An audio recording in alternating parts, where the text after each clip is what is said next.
Dervan now. Welcome. Both sides of the story, linking Jamaicans in the diaspora with Jamaicans of like mind in Jamaica.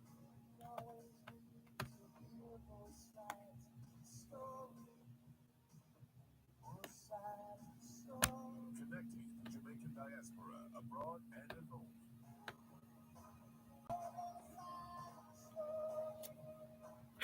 Sides of the story.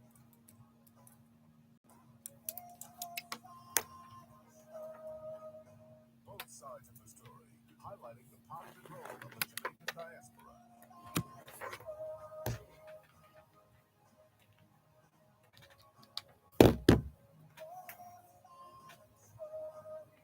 Both sides of the story.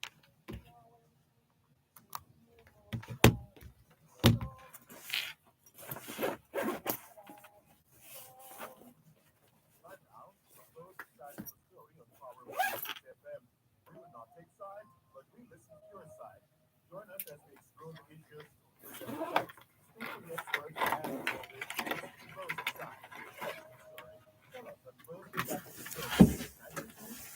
922-411-922-414 and 922-415.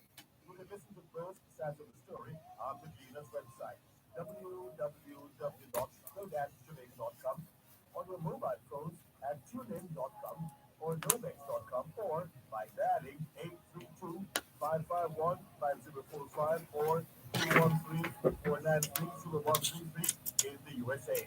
If you're in the UK, you can dial 020-3519-0145 and in Germany 051-180-904044. Our email address is bothsides106@live.com, and you can join us on Facebook, follow us on Twitter, or link us up on Skype.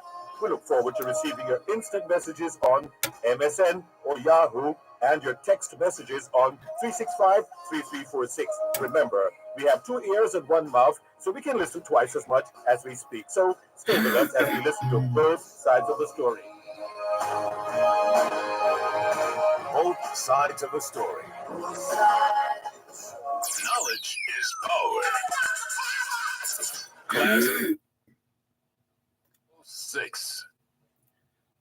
We wear the mask that grins and lies.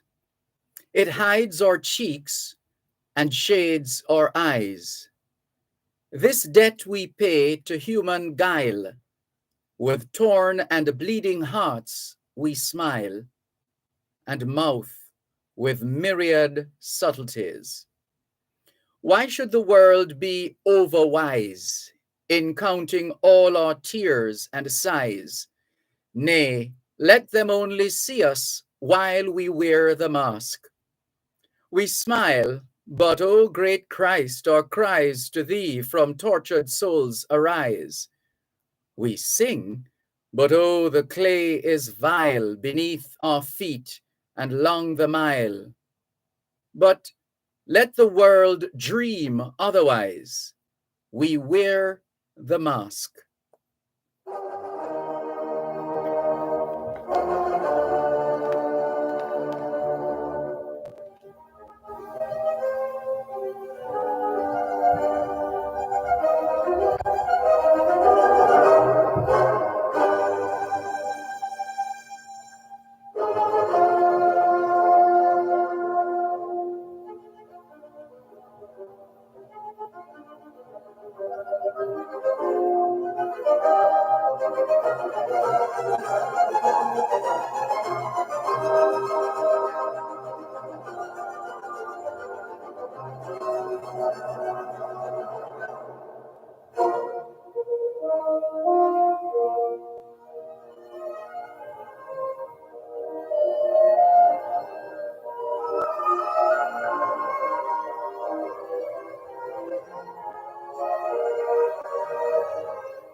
How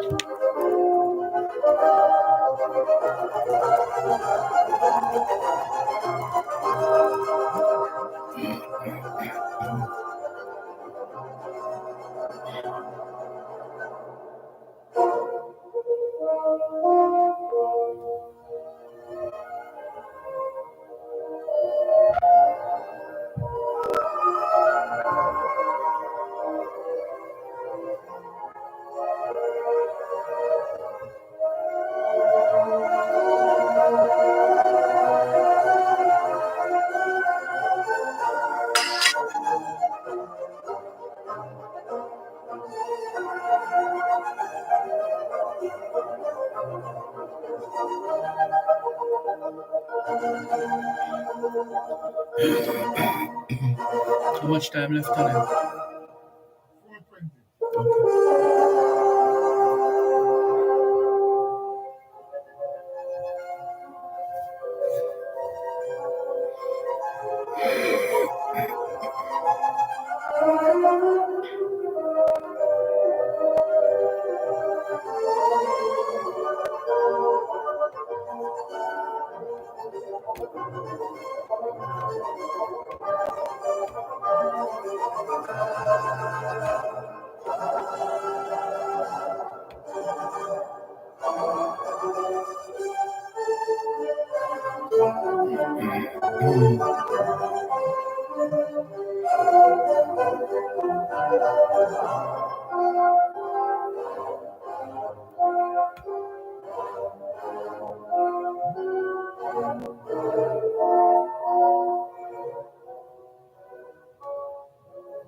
Symphony number 5 in C minor, opus 67, Allegro con brio, by Wolfgang Amadeus, I beg your pardon, by Beethoven.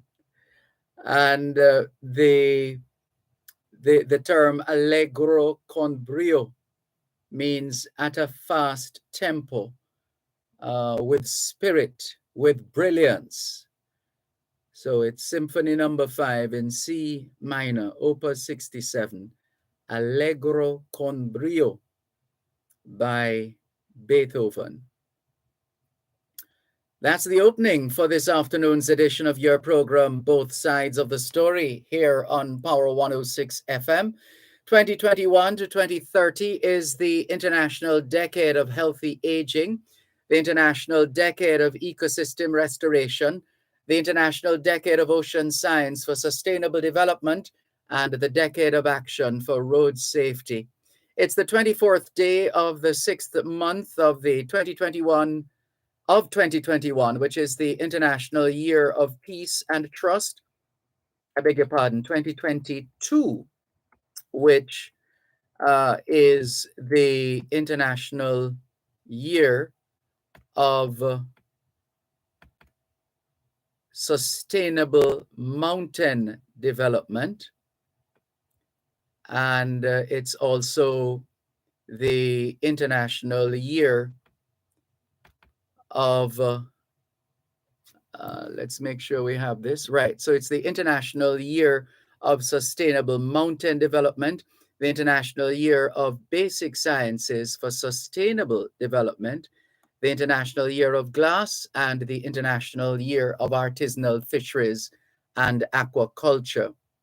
Put another way, it's the 24th day of the second month of the 2022 Atlantic hurricane season in this Disaster Risk Reduction Month, Road Safety Awareness Month, Brides Month, and Pride Month. The United States is marking National Immigrant Heritage Month, National Caribbean American Heritage Month, and the Caribbean Cuisine Month. Still in the US, June is being observed as Alzheimer's and Brain Awareness Month, Cataract Awareness Month, Myasthenia Gravis Awareness Month, Aphasia Awareness Month, Congenital Cytomegalovirus Awareness Month, Migraine and Headache Awareness Month, National Safety Month, Scleroderma Awareness Month, Post-Traumatic Stress Disorder, PTSD Awareness Month, Scoliosis Awareness Month, and Men's Health Month. We're almost at the end of Caribbean American Legislative Week, Helen Keller Deafblind Awareness Week, and a Productivity Week here in Jamaica. The Battle of Carabobo is being remembered in Venezuela. It's Constitution Day in the Democratic Republic of the Congo, where they're also observing Fisherman's Day. It's Countryman's Day in Peru, even as they celebrate Inti Raymi. It's Discovery Day or Cabot 500 Day in Newfoundland and Labrador. In Quebec, they call it Fête Nationale. It's Manila Day in the Philippines, and St. John's Day is being celebrated all over the world, from Latvia to Estonia, from Haiti to Peru, Macau, Sweden, and Andorra, Aruba, Italy, and Portugal, from Puerto Rico to Spain, and Serbia and Brazil.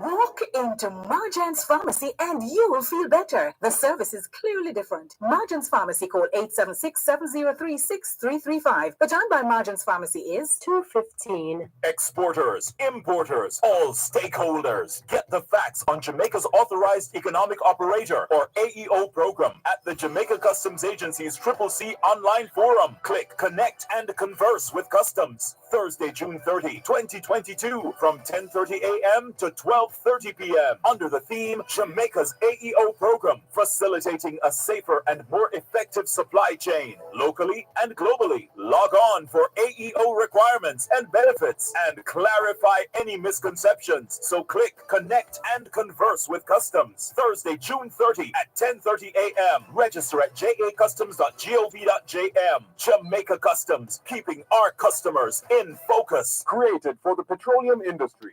HAS Petroleum Equipment and Supplies, providing equipment and parts for petroleum transportation, dispensing, servicing, retrofitting, construction, and maintenance of service stations. Your one-stop superstore. Save foreign exchange and time. Shop locally. Visit us at 181 Hagley Park Road or call 876-787-1236. HAS Petroleum Equipment and Supplies, the petroleum industry innovators. Your health is key to your wealth. Suffering from muscle, joint, neck, back, and other pain? The Rehabilitation Institute of the Caribbean, providing medical care for function and performance in association with Winchester MRI, Jamaica's first choice for MR imaging. Immune Active Denk, a combination of key active ingredients designed to boost the body's natural defense. And Almighty Studios, a recording studio where they create worship music to praise, to worship, and to serve, presents Rehabilitation Now, a 30-minute feature on physical medicine and rehabilitation for people overcoming pain or dysfunction from injury or disease that affects muscles, tendons, nerves, and joints. Rehabilitation Now with host Alicia Taylor and rehabilitation physician Dr. Paula Dawson airs every Thursday, 5:30 to 6 p.m. on Power 106. Free your body from aches and pain with Rehabilitation Now.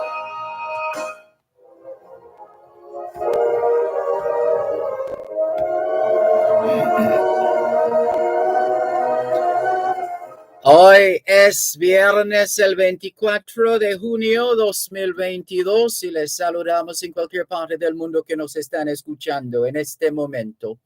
Estamos muy agradecidos por el don de la vida y el privilegio de servirles en otra edición de su programa Both Sides of the Story, ambos lados de la historia.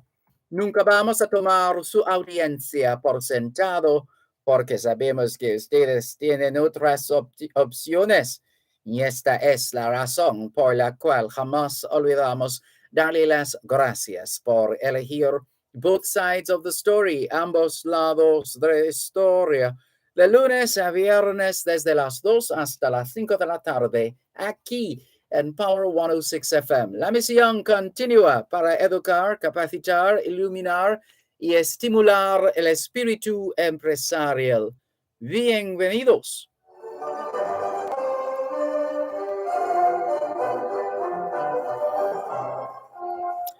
C'est vendredi le 24 juin 2022 et nous vous saluons tous qui nous écoutez où que vous soyez dans le monde.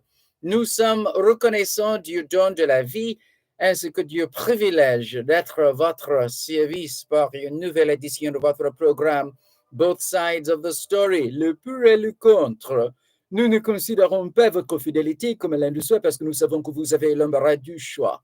C'est pourquoi nous n'oublions jamais de vous remercier de choisir d'écouter Both Sides of the Story, le pour et le contre, du lundi au vendredi de 2h à 5h de l'après-midi sur notre antenne Power 106 FM. Nous continuons notre mission d'éduquer, d'habiliter, d'éclairer et d'encourager l'esprit d'entreprise. Bienvenue.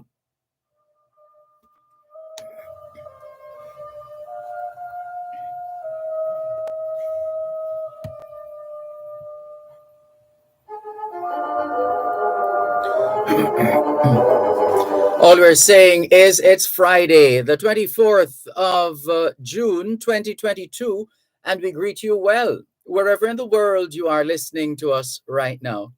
We remain eternally grateful for the gift of life and the privilege to serve you on yet another edition of your program, Both Sides of the Story. We don't ever take your listenership for granted because we know you have choices.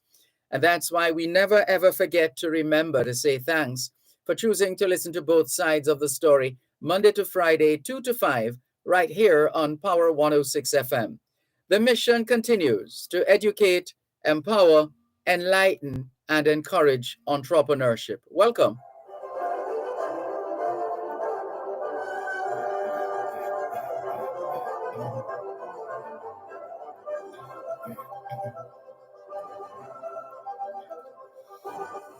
Good afternoon to those listening to us on 106.1, 106.3, 106.5, 106.7, and 106.9. From Morant Point to Negril Point, from the Goat Islands to Galena Point. This is Power 106 FM, serving Jamaica and the diaspora.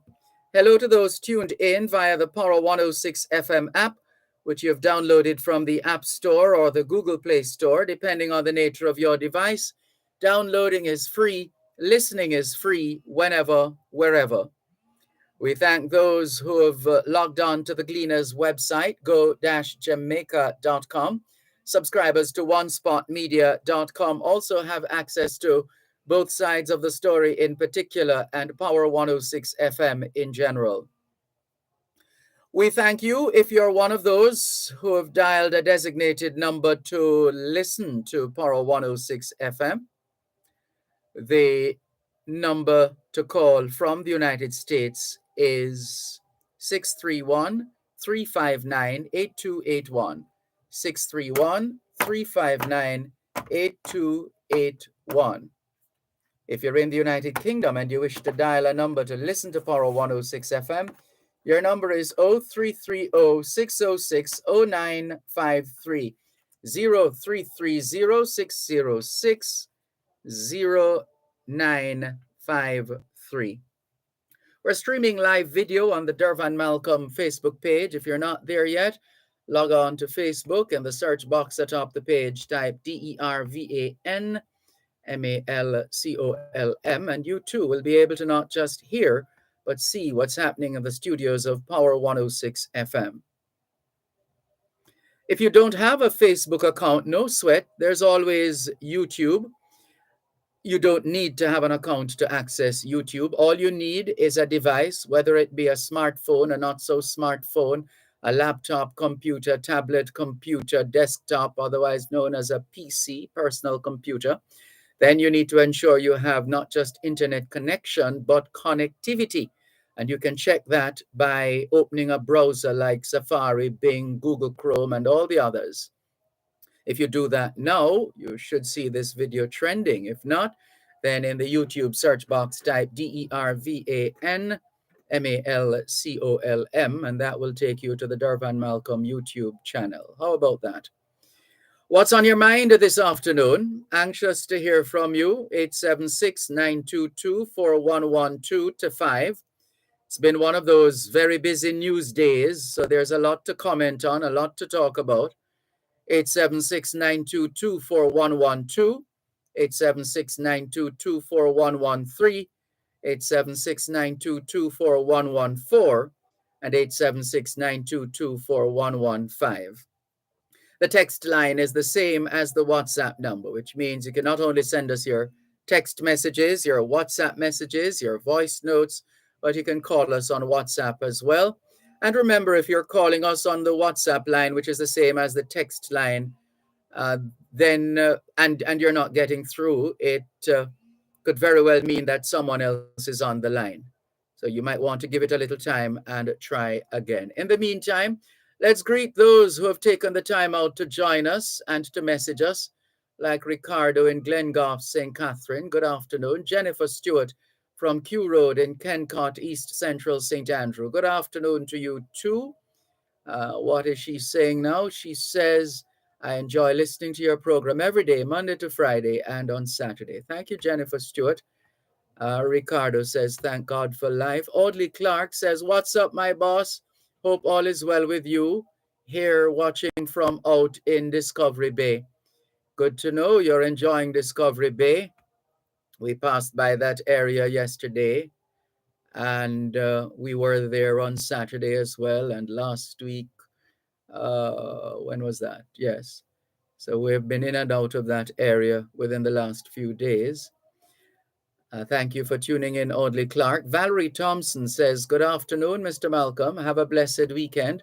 Same to you, Valerie Thompson. Thank you very much for making it both sides of the story here on Power 106 FM. Quickly, let's go over to YouTube and see what's happening there. Sean Chambers says, good afternoon, Uncle Dervan, and how are you doing? I'm giving thanks for life, and you? Cherry Henry says, good afternoon, Mr. Dervan and listeners. Have a great weekend. Same to you. Sean Chambers asks, what's on your mind?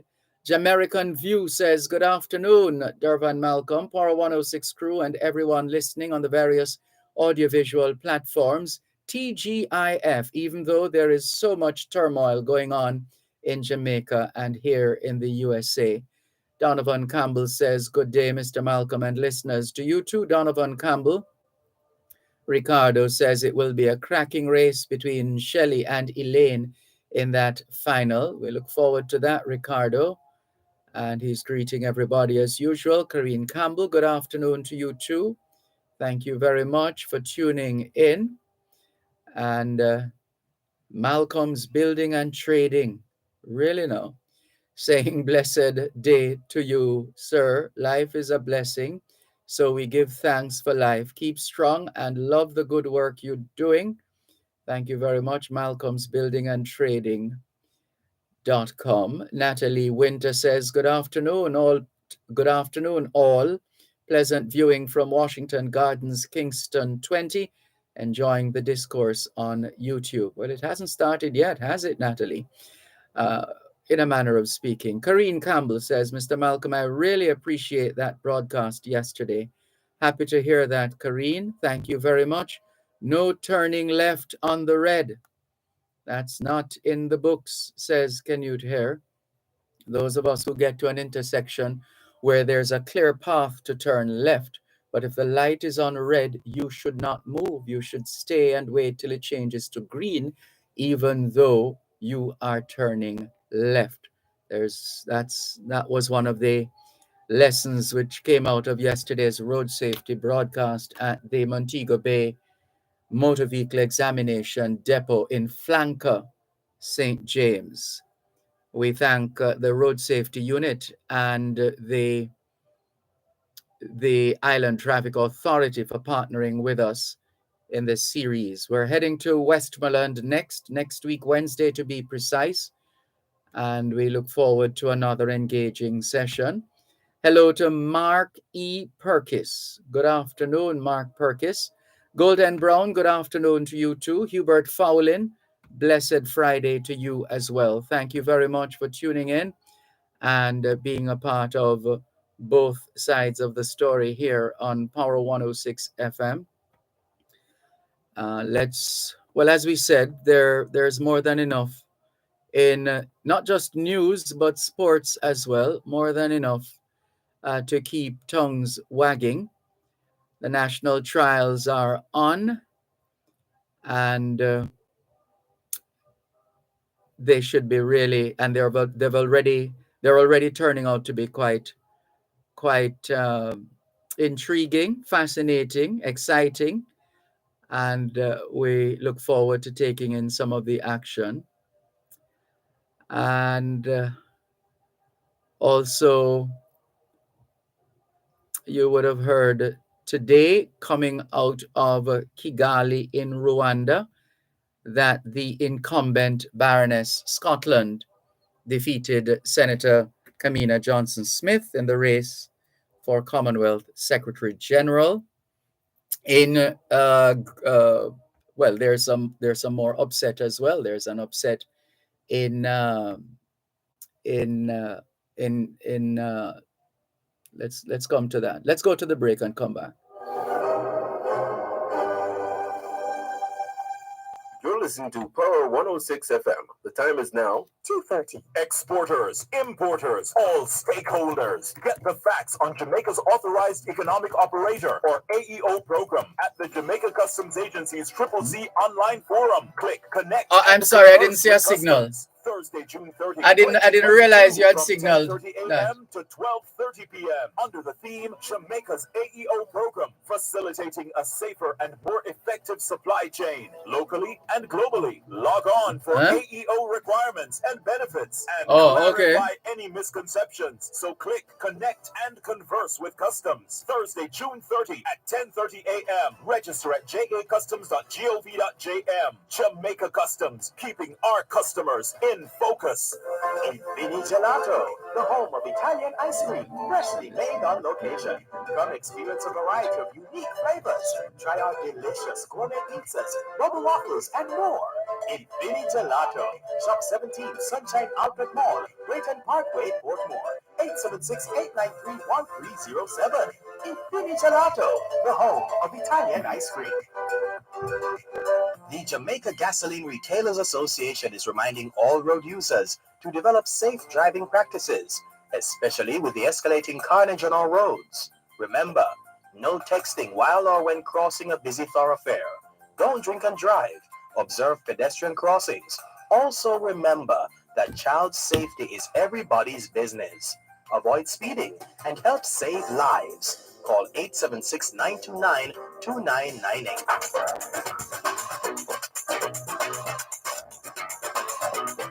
Under the law, to know your rights and how the laws of Jamaica can help you defend those rights. We've been doing it for 50 years. That's right. The program is brought to you on Thursdays by the Ministry of Labor and Social Security, providing opportunity, stability, and social protection. Under the law at 6:45 and 8:55 a.m. and at 4 and 9:55 p.m. Thursdays on Power 106 FM.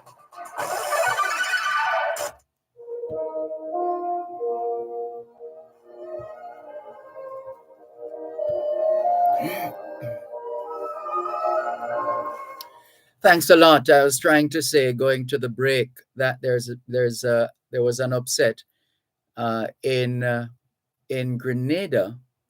Grenada, the people of Grenada have elected Dickon Mitchell, Dickon, Dickon Mitchell, as their new prime minister, and I haven't been able to read enough to see if there's a connection between Dickon Mitchell and Dr. Keith Mitchell, the incumbent who has lost the general elections.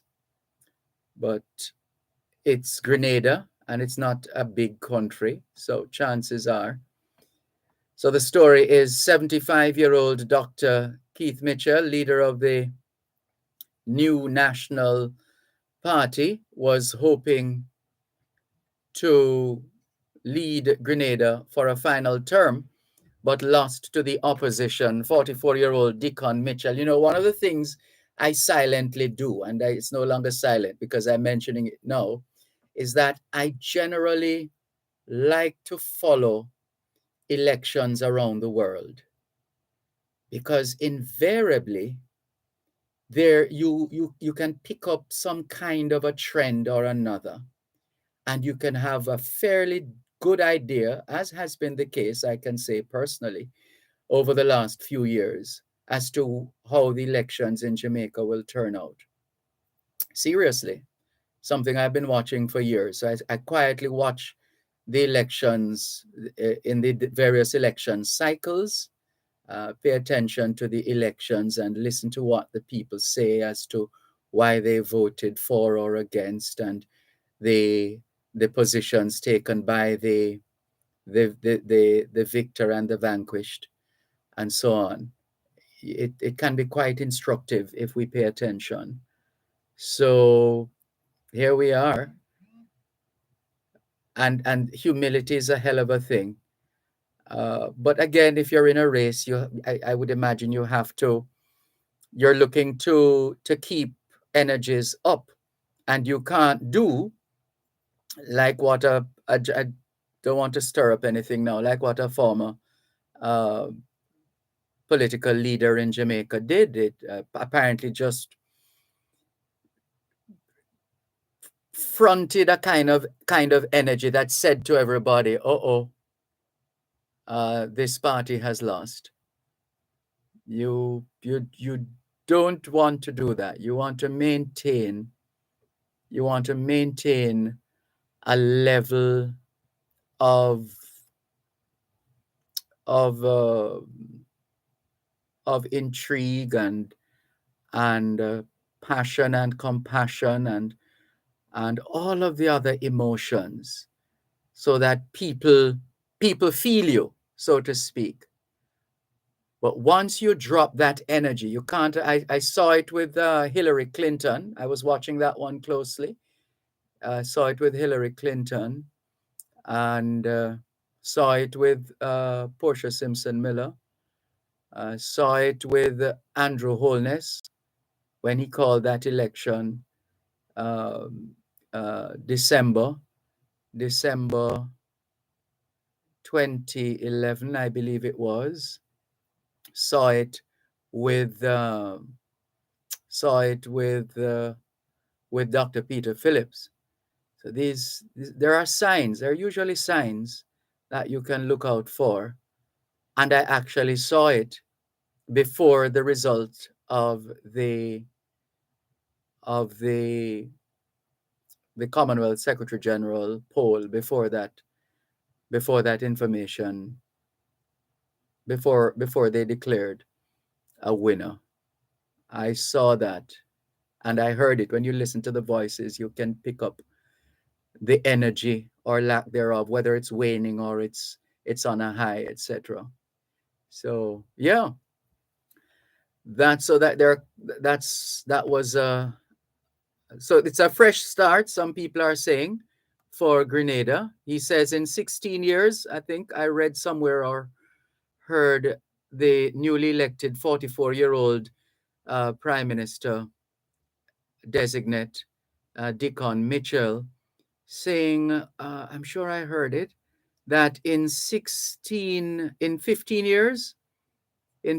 years, Grenada, I'm just trying to find a quotation now, but he obviously has a 15-year plan for starters as far as Grenada is concerned. We wish the Prime Minister designate and the people of Grenada all the best. And let's see. Let's continue to monitor other developments. We also got a few breaking story notifications on our devices earlier today. And that's because of court ruling in the United States. So the notification ticker was going like crazy earlier on. So it has to do with the overturning of Roe versus Wade, and you know you're going to have to explain this, right? Yes, we have to explain. Don't want to take anything for granted. So some states, we're told, have moved quickly to ban. All right, let's get to it. The Supreme Court, if you missed it, just in case you had a busy day and you didn't have time to pay attention to the news, this is another story of the day. The Supreme Court overturned Roe versus Wade on Friday.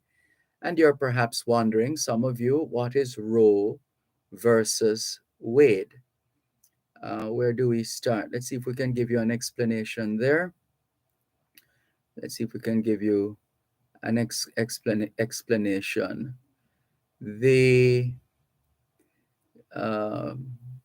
And to keep it simple, let's go back. Right. Right. So let's go back to 1973. 1973. Linda Coffey, who was the lead attorney for Norma McCorvey, known in court documents as Jane Roe. So that's Norma McCorvey, McCorvey, known in the court documents as Jane Roe. So that's the Roe. Make a note of that, Roe. In the So let's go again. Linda Coffey, who was the lead attorney for Norma McCorvey, known in court documents as Jane Roe in the 1973 case Roe versus Wade, said the Supreme Court's decision to overturn it flies in the face of freedom. That's what was said. McCorvey was a Texas resident who sought to obtain an abortion. Texas law prohibited abortions except to save the pregnant mother's life. McCorvey, otherwise known as Roe, was pregnant when she became the lead plaintiff in the case. She gave up the baby for adoption. McCorvey has since come forward and spoken against abortion. In 1997, McCorvey started Roe No More, an anti-abortion outreach organization that was dissolved in 2008. McCorvey died on February 18, 2017. In the 2020 documentary, aka Jane Roe, prior to her death in 2017, McCorvey told the film's director that she hadn't changed her mind about abortion, but became an anti-abortion activist because she was being paid. And you can read on. It's the age of the internet and Google and so on. So you can read on more about it. We also wanted to give you additional information from CNN. Stay at the surface, and the surface is all you'll see. Let's see if we can bring this up. It's not playing. All right, let's see if we can get it going for you. This is how it will actually affect you, no matter how or where you are watching right now. 13 states have these so-called trigger laws in place for this very circumstance of Roe being overturned, meaning laws that go into effect very quickly now to ban abortion, according to the abortion rights group, the Guttmacher Institute. For example, in Kentucky, Louisiana, and South Dakota, it happens immediately, meaning if you had an appointment this morning at 8 for this procedure, you could go through with it. From here on out, no, you cannot, according to what their law has planned there.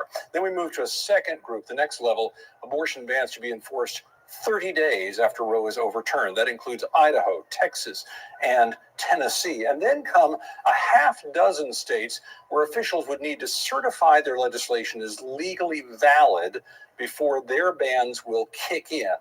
That includes North Dakota, Wyoming, Utah, Missouri, Oklahoma, Arkansas, and Mississippi. Now, this could be incredibly quick, or it could take maybe a few days, according to Guttmacher. So they could, in effect, be immediate or a couple of days.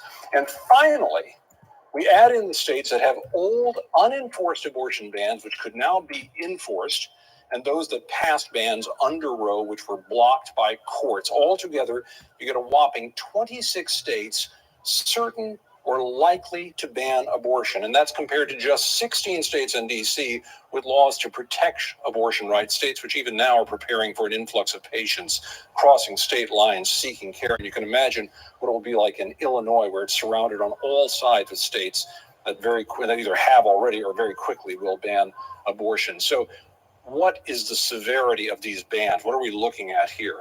Missouri has eyes on targeting even non-residents. If you were to pass through and conceive a child, they would continue on that with if you got an abortion elsewhere. So the laws are very severe, big steps out here that affect every community. That's right. And so the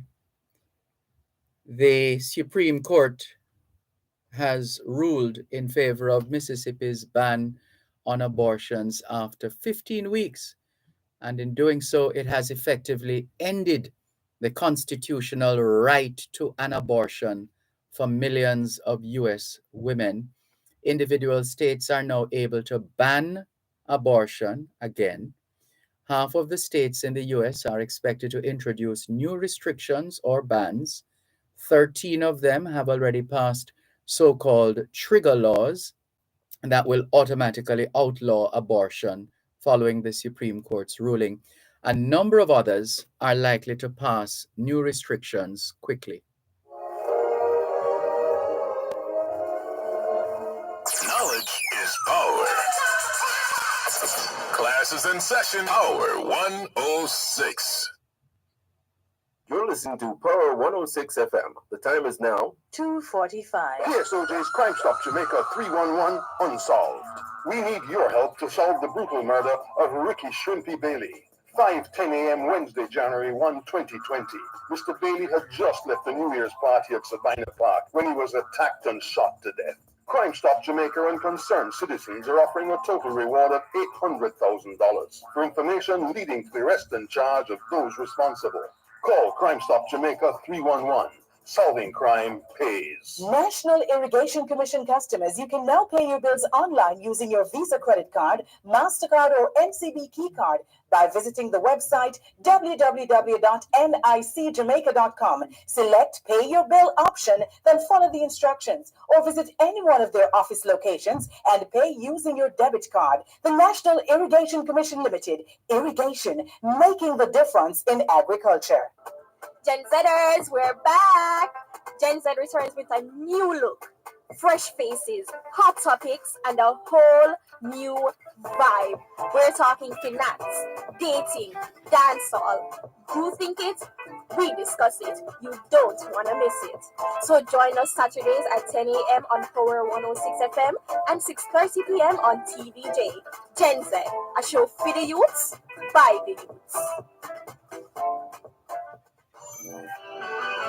Your health is key to your wealth. Suffering from muscle, joint, neck, back, and other pain? The Rehabilitation Institute of the Caribbean, providing medical care for function and performance in association with Winchester MRI, Jamaica's first choice for MR imaging. Immune Active Dent, a combination of key active ingredients designed to boost the body's natural defense. And Almighty Studios, a recording studio where they create worship music to praise, to worship, and to serve, presents Rehabilitation Now, a 30-minute feature on physical medicine and rehabilitation for people overcoming pain or dysfunction from injury or disease that affects muscles, tendons, nerves, and joints. Rehabilitation Now, with host Alicia Taylor and rehabilitation physician Dr. Paula Dawson, airs every Thursday, 5:30 to 6 p.m. on Power 106. Free your body from aches and pain with Rehabilitation Now.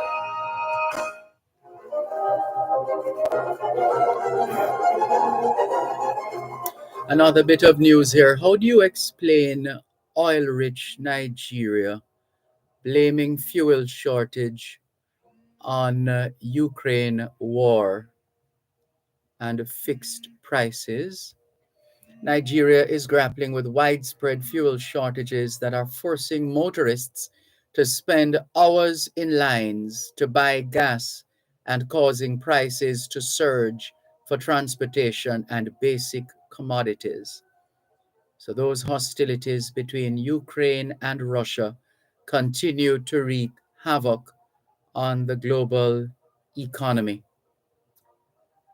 Let's take sleep mark debt, as my late mother would say, and take whatever actions are necessary to minimize the impact of this global fallout. Very important. Now, there's a story here. Would love to understand this a little more. Senate approves transfer of Jamaica Development Bank assets to Development Bank of Jamaica Limited. The assets of the Jamaica Development Bank, JDB, are to be transferred to the Development Bank of Jamaica Limited, DBJ. This will be done, we're told, in exchange for the issuance of shares in DBJ to the Accountant General. The Jamaica Development Bank Repeal Act of 2022, which will facilitate the change, was passed in the Senate today. Minister of Industry, Investment and Commerce, Aubin Hill, who piloted the bill, said it is really changing the name of one institution, which was established in 1969, and that's the Jamaica Development Bank. That will be repealed, and the new name will be the Development Bank of Jamaica. All goodwill, rights, interests, property, contingent and prospective property of every kind, whether tangible or intangible, all that is being moved into the new entity called the Development Bank of Jamaica, Senator Hill said. The legislation also facilitates the transfer of the liabilities of the Jamaica Development Bank to the government of Jamaica, transfers the functions performed by the Board of Directors of the Jamaica Development Bank to the Board of the Development Bank of Jamaica, and provides for the exemption of transfer tax and stamp duty that would otherwise be applicable to the transfer or disposal of assets by the Development Bank of Jamaica. The Development Bank of Jamaica was created in April 2000 from the merger of the National Development Bank Limited and the Agricultural Development Credit Bank. Consequent on the merger, the affairs of the Jamaica Development Bank became the purview of the Development Bank of Jamaica, DBJ. The Jamaica Development Bank Repeal Act 2022 now seeks to complete the dissolution process. The bill was passed in the House of Representatives on June 7. But as we said at the start, it was passed in the Senate today. Would love an opportunity to learn more about this new development with respect to Jamaica Development Bank and the Development Bank of Jamaica. JDB, DBJ. What a thing. What a thing. Let's go to the phone lines, 876-922-4112-5. And of course, Highway 2000 operators are seeking an increase, which is in their, is it the act or the contract? It's a part of the operation that provisions be made for adjustments due to, I think, fluctuations in the dollar and related matters.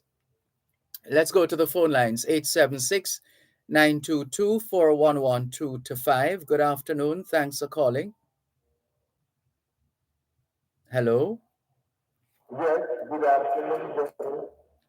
It sounds like you are in a room which it could be empty or not, but we're getting the we're getting the ambience. We're hearing the the acoustics in that room more than we're hearing you. Is it possible to talk into the phone or whatever device you're using in such a way that we can hear you on top of the ambience in the background? Yes, I've exited that area. That's much better now. Yes, Dervan, I'm saying good evening. Good afternoon. Yeah, and I suppose really Jamaica, and so much things go from the wars in Russia and Ukraine. Jamaica, the one or the war, then the horrific crime in coca piece, Real terrible times, Yeah, that's one of the facts of life, apparently. We will always have trials and tribulations, one way or another. Yeah, the one done trial too, where I read like the Gleaner editorial, it's stopping it. It's either like stopping it, you know what I'm saying? And then the people trying to politicize the judge. Imagine a murder victim and no picture, no nothing, and you're going to be blaming the judge. Like the judge should just be a political charlatan, you know what I'm saying? Yes, it's just pure emotion that people are running on when they express themselves in that way. Pure emotion, because we have to ask ourselves, what if I were in that situation and those who seek to put me behind bars neglect certain fundamentals in terms of how you deal with the case, how you gather evidence, etc. It means you could very well have innocent people being incarcerated, And I'm sure we Of course, do right now. that's one to even the death penalty in Jamaica. Yeah. That's why the reason some people against it in Jamaica Yeah. because of the shoddiness and the sloppiness of prosecution. Sometimes I will do it happen in America. I read a lot of Louis Moore. And the absence of law was usually the absence of a news or convicted murderer. Believe me. And sometimes it's just a technicality. The gunman for being hanged, Yeah. for being sentenced to death and actually know that death going to come, Yes, I was saying sometimes it's just a technicality. And on the basis of that technicality, a case can be thrown out just like that. So we have to be mindful. We got to maintain innocent until proven guilty, Dervan, and it's got to be beyond a doubt. Like a guy beyond a doubt. In America, when a guy sentenced to life in a Dervan, it means die in jail, for murder in states that they don't do which is few states in America that they don't do the death penalty, Yes. A guy gets 60 years, and in Jamaica, a life means 30 years, and you get parole consideration of the 15 years. And usually when parole come up, they send the guy out. America is a place where you get 60 years, that means you die in jail because you would usually behave. And America has the dubious distinction of having the most incarcerated people in the world, the highest prison population. They have a very large population, and even though it's disproportionately black, who they do this, they hang white, they hang black, they hang people who they caught, and they have an eye capture rate. And like Jamaica needs like a whole unit, the amount of unresolved murder in Jamaica. It's to me the absence of the news. Well, and proper investigative material, etc. Well, up to this point, we don't have any scientific evidence of a connection or other form of evidence of a connection between the death penalty and the murder rate, because there are some people who say if you have the death penalty in place, then the murder rate would be lower because people would be wary of the death penalty. But there's no concrete evidence on that. Okay, I'll listen to you finish your statement. Yes, go ahead. Yes, you said before people start moralizing death sentence, we had low crime rate. You see, when Siaga started hanging back in Haiti, the crime rate dropped from the high of the 1979. No, but remember now, as we like to say on this program, one thing following another is not necessarily an indication that one caused the other. I never finish this argument because that's not good. When our people said, Dervan, that life is more important with liberty. What was life without liberty for black people in this world, in the West here? Ain't it was slavery? People must know what they're talking about. And Dervan, I have a case with Democrats disobeying court orders in America. Not one, not two, not three, not four, 6, 7. Dismiss that lead to compensation law in Jamaica would never do nothing but if America send for extradition with one to say court order must be obeyed to send a black person to jail. Obey those process and remembering that as 2020. You have a blessed day. Thank you for the call. Take care. This is your program, Both Sides of the Story, Poro 106 FM. Hello, good afternoon. Thanks for calling. Hello, good afternoon, Dervan. Good afternoon. Bonus times. Yeah. Well, that gentleman, I can see in this modern time why a man should really support hanging on them things. Because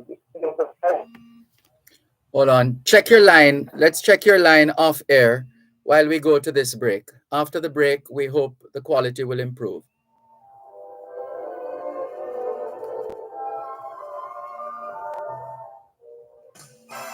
Coast to Coast Concrete, the high-quality concrete for fencing, roofing, foundation, and road surfacing. Call 876-754-7472. The time by Coast to Coast Concrete is 3 o'clock. Your taxes hold the key. Property owners. Property taxes for year 2022-2023 are due. Payments can be made in full, half-yearly or quarterly installments. So many ways to pay. You choose. Online at jamaicatax.gov.jm, the THA mobile app, mobile tax collection unit, and NCB online banking. Call 888-TAX-HELP. That's 888-829-4357 or visit jamaicatax.gov.jm for details. Gen Zers, we're back. Gen Z returns with a new look, fresh faces, hot topics, and a whole new vibe. We're talking finance, dating, dancehall. You think it? We discuss it. You don't want to miss it. So join us Saturdays at 10 a.m. on Power 106 FM and 6:30 p.m. on TVJ. Gen Z, a show for the youths, by the youths. We have been sharing their inspiring stories. 13 winners in 8 categories. Now, join us on Monday, June 27 at 8:30 p.m. for the RJRB and Honor Awards presentations. Tune in to TVJ and on YouTube at Jamaica Gleaner for the presentations, entertainment, and the big reveal, the RG Platinum Award winner. It will be a night of hope and celebration.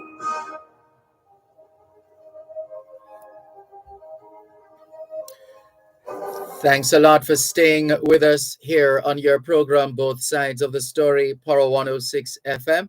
Thanks for holding. Go ahead, please. Yeah, I want to take time out to big up the engineer, Mr. Malcolm. Yeah. Yes. You know. Yeah, I'm saying no. This hanging thing that this gentleman was talking about. In this time, you have to know your hang people and all them things. Because sometimes, mistake can make, and Yes. so you have to know your hang people, True. It's not a matter of saying you wouldn't want to, crime rate and all that, but you have to know your hang people can mistake make anyhow, Anyhow,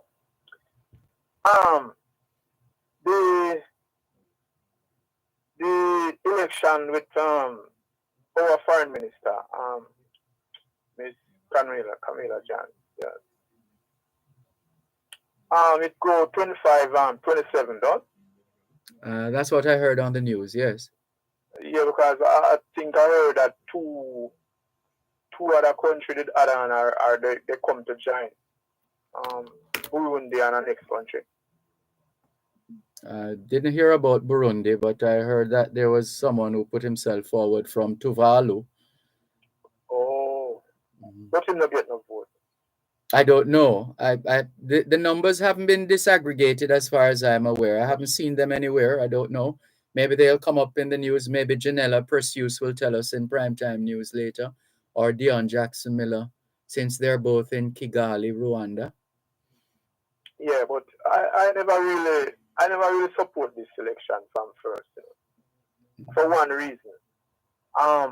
Miss Scotland did only have two-year leave, right?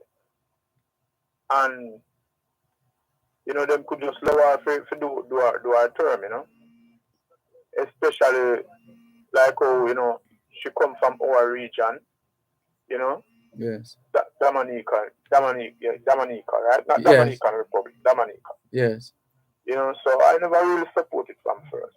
If like she'd run out her term now, and if her term did in at the mid, like she get 4 years in each term, and she had the 6 year, So she ended up going to 10 years now.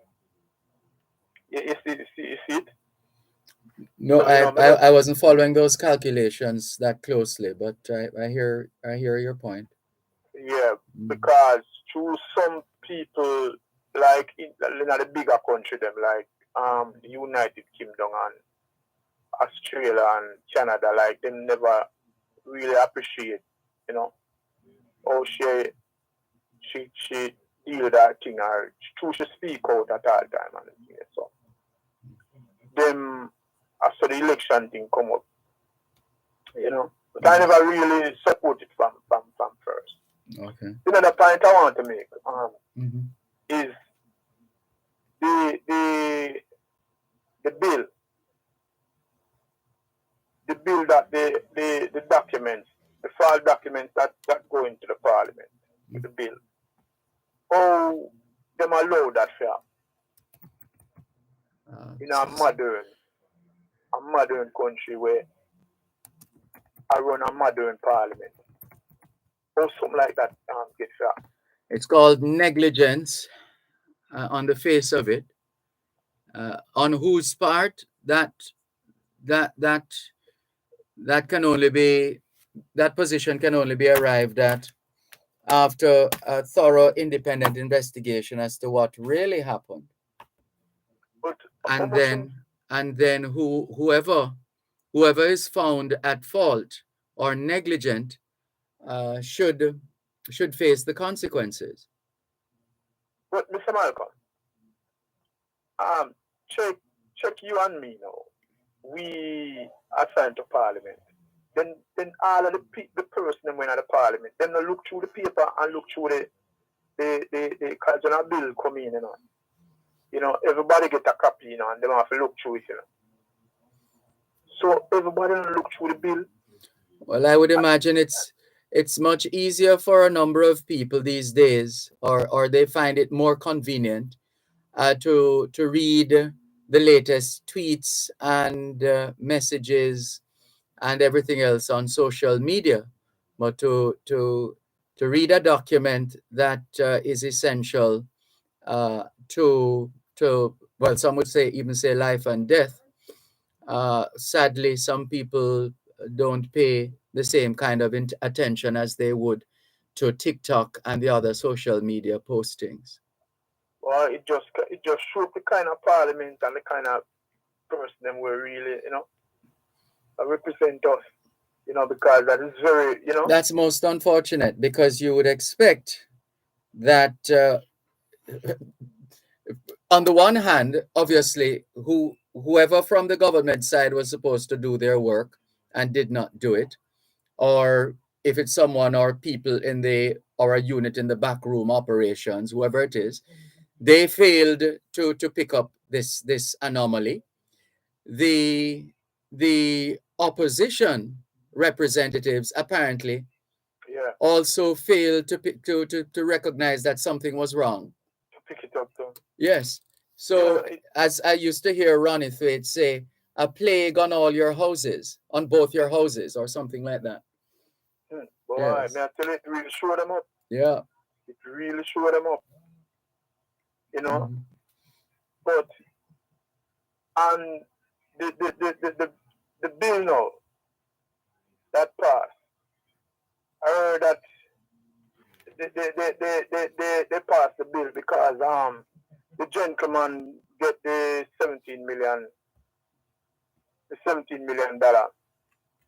So I don't know.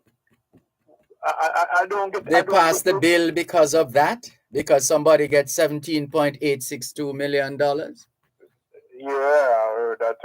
That is why them draft up the bill quickly. No, but it's a document that would normally be drafted anyway once emergency powers are invoked. Oh, once the SO is out. Mm-hmm. Okay. You see, what has happened? I have to congratulate the gentleman who get the 17 million, because you see, he really have the zeal, to really go out there and challenge the system. Well, this is what we encourage people to do on this program. When people say, "Yeah, so what did you do about that? What did you take it a step further?" Boy, we can't bother you because nothing will come out of that. And we keep saying to Jamaicans that is the wrong attitude. You can't, you can't operate like that. People must be held responsible and accountable. I always say that if something like that happened to me or any one of my relative or my family, it go into the teeth,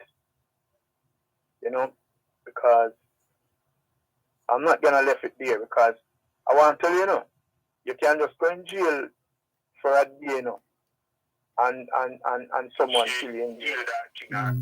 Sorry, go ahead. Jail is a very serious place, Mm-hmm. You can go in jail, a man can lock in a jail for an hour, and a man kill you in there, because who you lock up with, you know what I mean?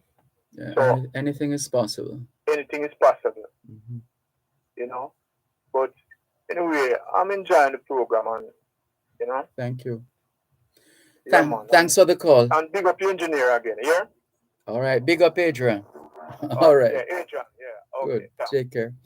Yeah, this is your program, Both Sides of the Story, Poro 106 FM, still streaming live on the Gleaners website, go-jamaica.com. Jacqueline Simmons, good afternoon to you. Thank you for tuning in. Faye Weller says, good afternoon, Mr. Dervan and listeners. Blessed love to you too. Melody Clark, hello. Long time I don't catch your live broadcast, she says. Glad to be listening. Good to have you on board. Sata Masagana Rastafari says, greetings, Ras Malcolm, one love. Greetings to you too, Sata Masagana Rastafari. Thank you very much for your message on Facebook Live.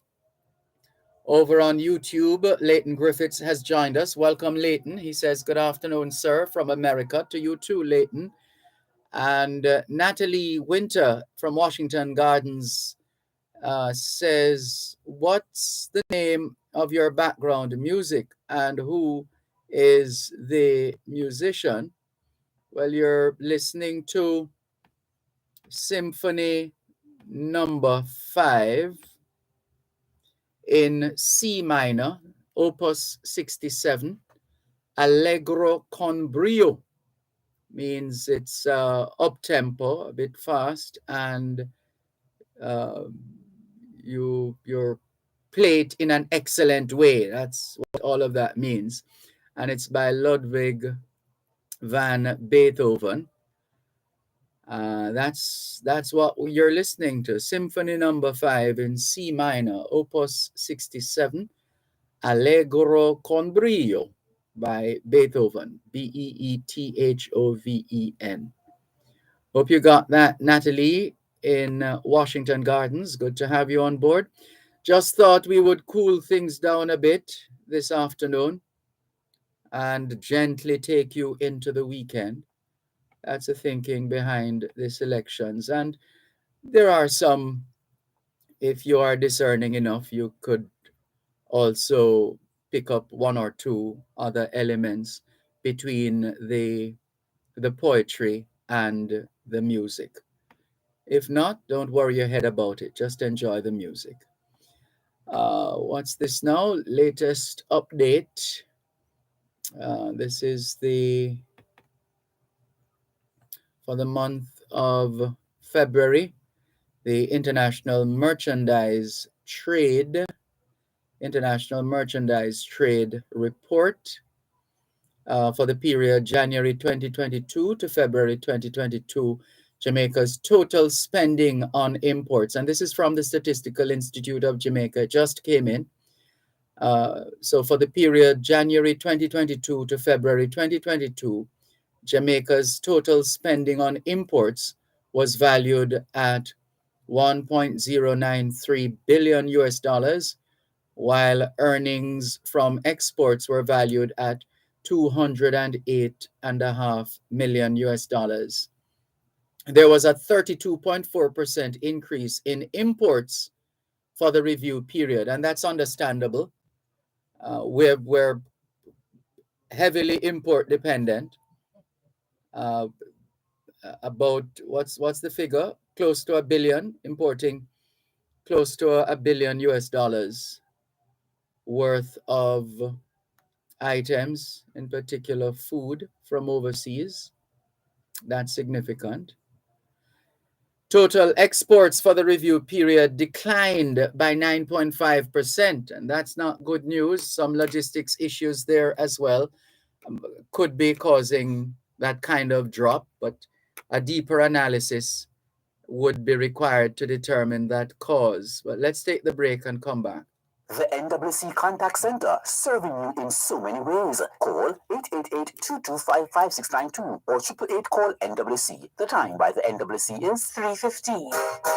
Your taxes hold the key. Property owners, property taxes for year 2022-2023 are due. Payments can be made in full, half-yearly or quarterly installments. So many ways to pay. You choose. Online at jamaicatax.gov.jm, the TAJ mobile app, mobile tax collection unit, and NCB online banking. Call 888-TAX-HELP. That's 888-829-4357 or visit jamaicatax.gov.jm for details. There's a retirement crisis in Jamaica, with only approximately 10% of the working population saving towards retirement. Many people do not participate in a formal pension plan, such as contract workers and the self-employed, and some are not eligible for a government pension. Every member of the workforce has the opportunity to participate in a pension plan and secure a monthly income for their retirement. Join Real Business every Monday at 9:30 a.m. for an informative discussion with Peter Rose Hall, Managing Director of BPM Financial, discussing the importance of retirement planning and the solutions to move Jamaica out of this crisis. Retirement Wealth Creation is brought to you by BPM Financial Limited, taking you higher. We've been sharing with you the Statistical Institute of Jamaica's International Merchandise Trade Report. This is for the period January 2022 to February 2022. As we've indicated, we're importing more. That's what the statistics are telling us, that imports are up by 32.4%. Imports are up by 32.4% for the period January 2022 to February 2022.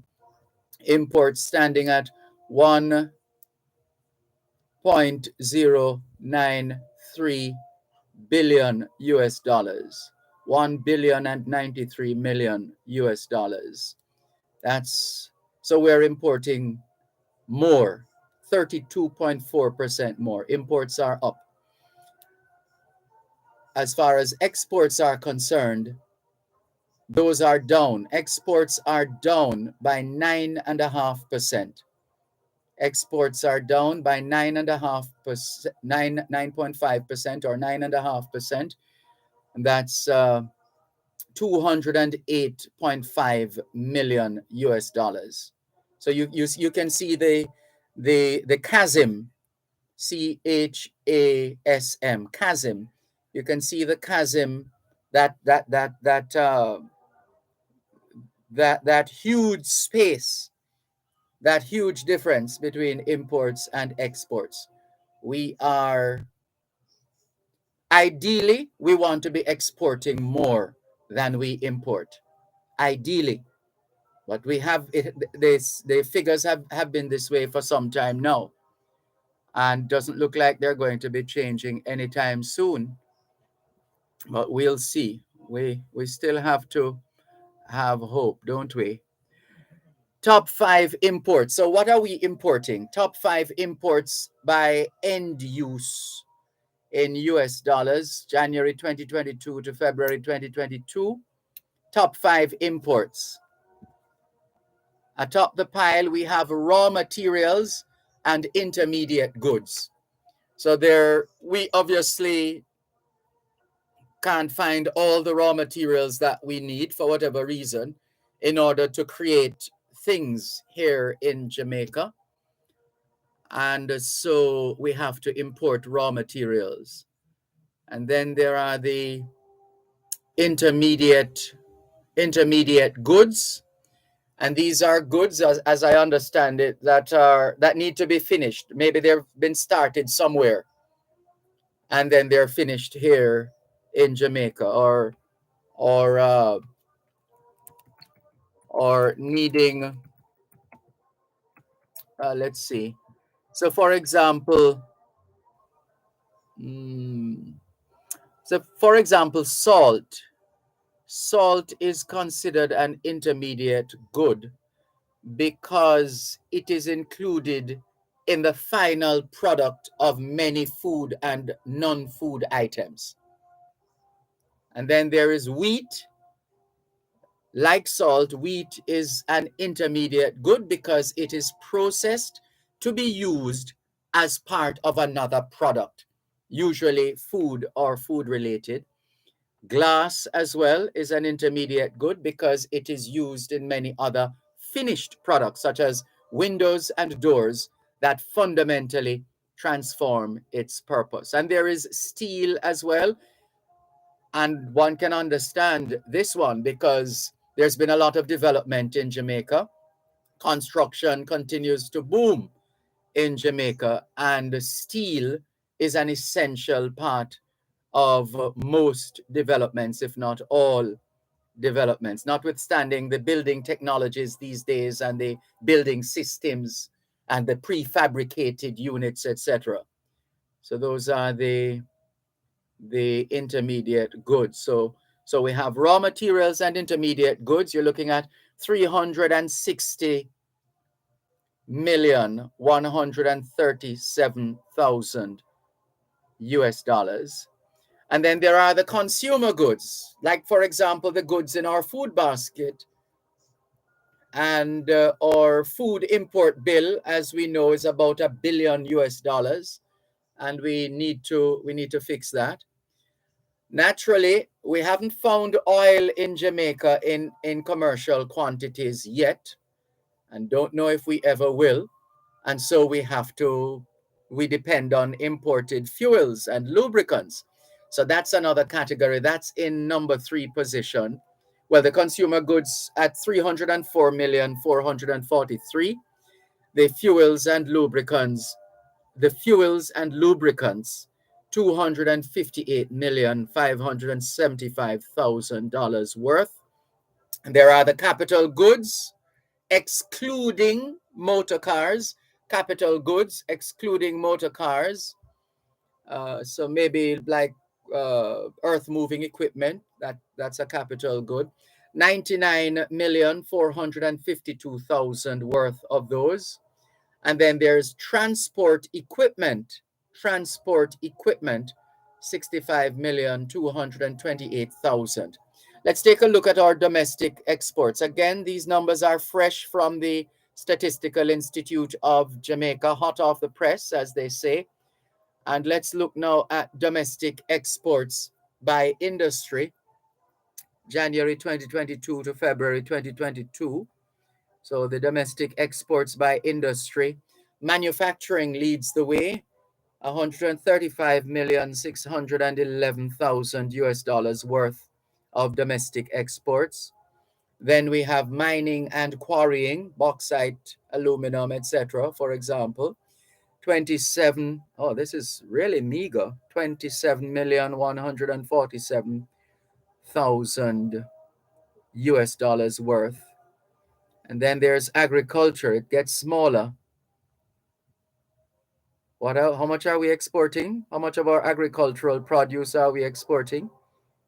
$11,251,000 worth. Can you imagine? That's really small. I think agriculture is what, 6% of Jamaica's gross domestic product. Other domestic exports, 2,422,000.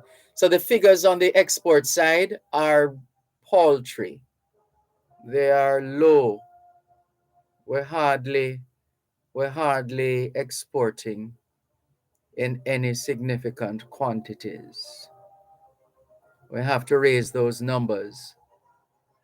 It is so easy to import, isn't it? As opposed to create and build and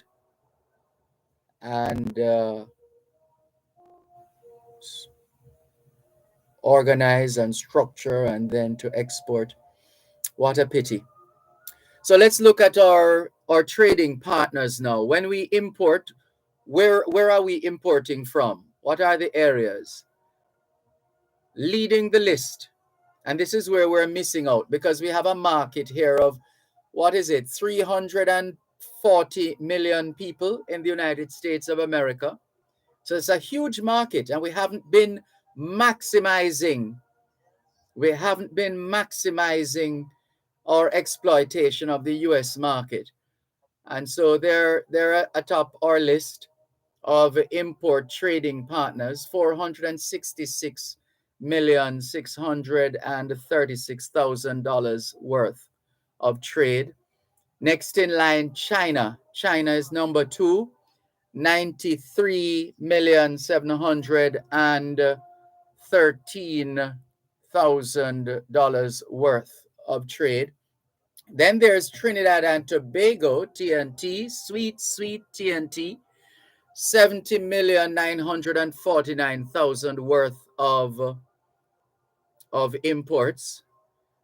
So that's in number 3 position, Trinidad and Tobago. In 4th place, Colombia, $62,333,000 worth of imports.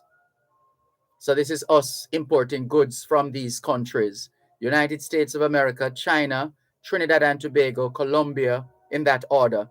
And finally, Japan, 34,980,000 worth of imports from Japan. As far as the exports are concerned, most of our exports go to the United States of America. For the period January 2022 to February 2022, we exported $119,546,000 worth of goods. And the next in line is Canada, 21,781,000.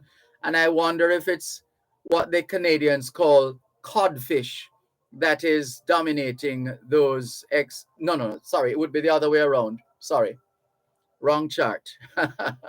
If it were the other way around, if this was import, then we could say codfish, but Canada isn't even on the list.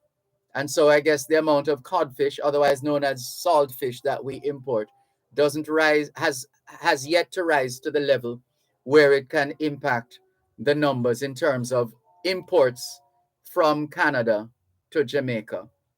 But in terms of exports, Canada is number 2 for us. So number 1 for us, the United States. We export most of our goods to the US. Next in line, Canada.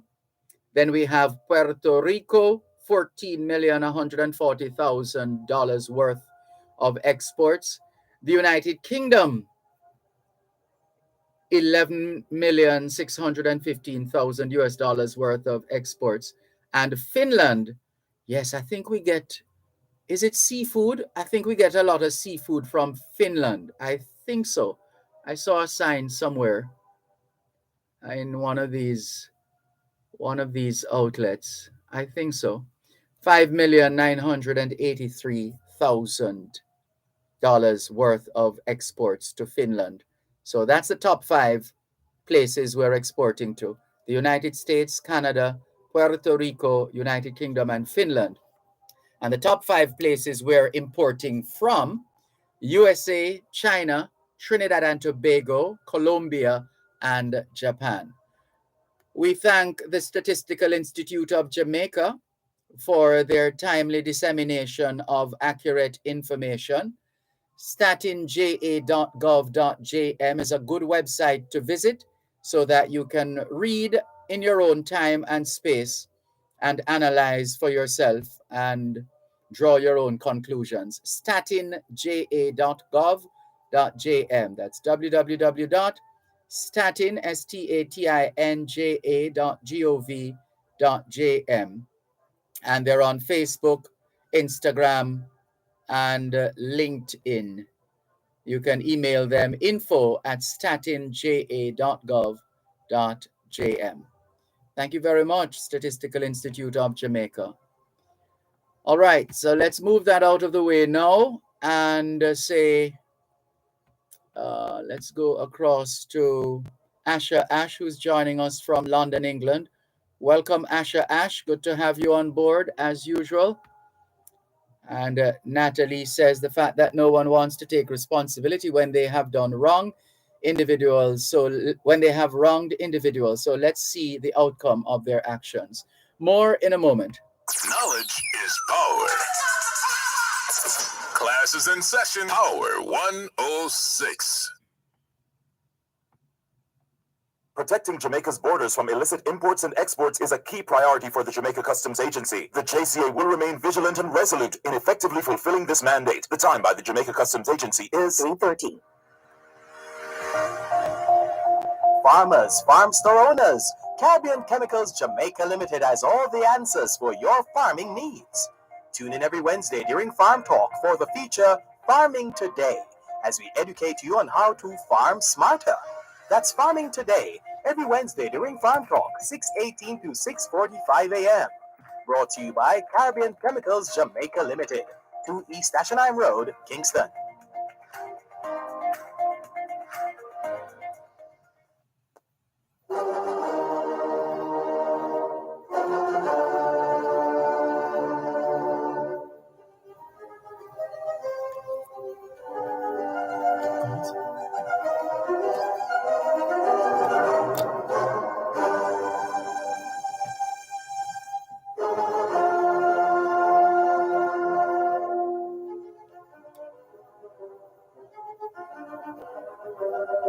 Good afternoon. Thanks for calling. One moment, please.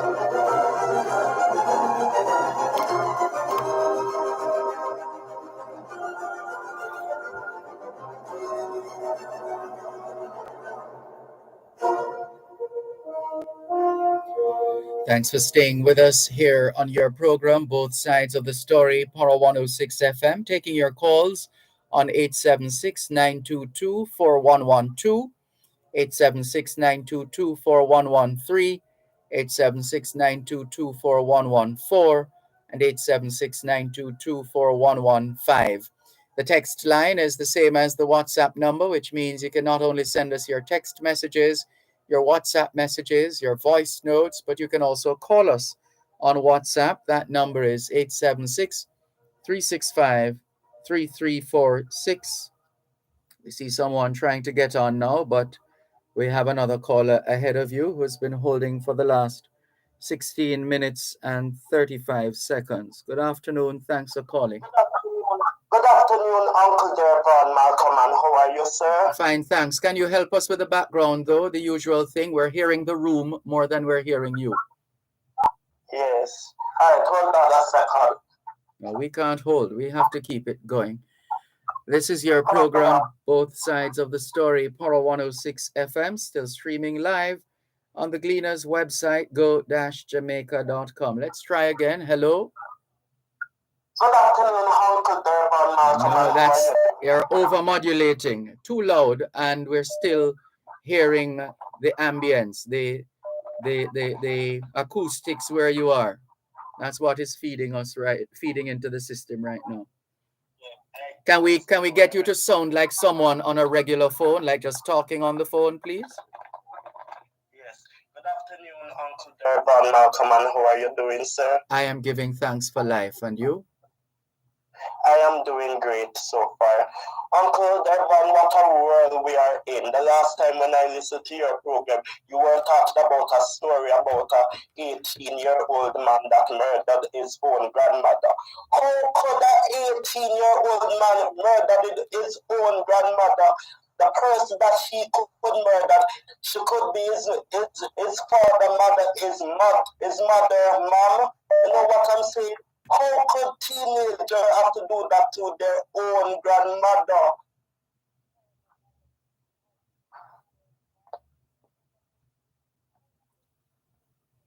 Hello, you're there? Yes.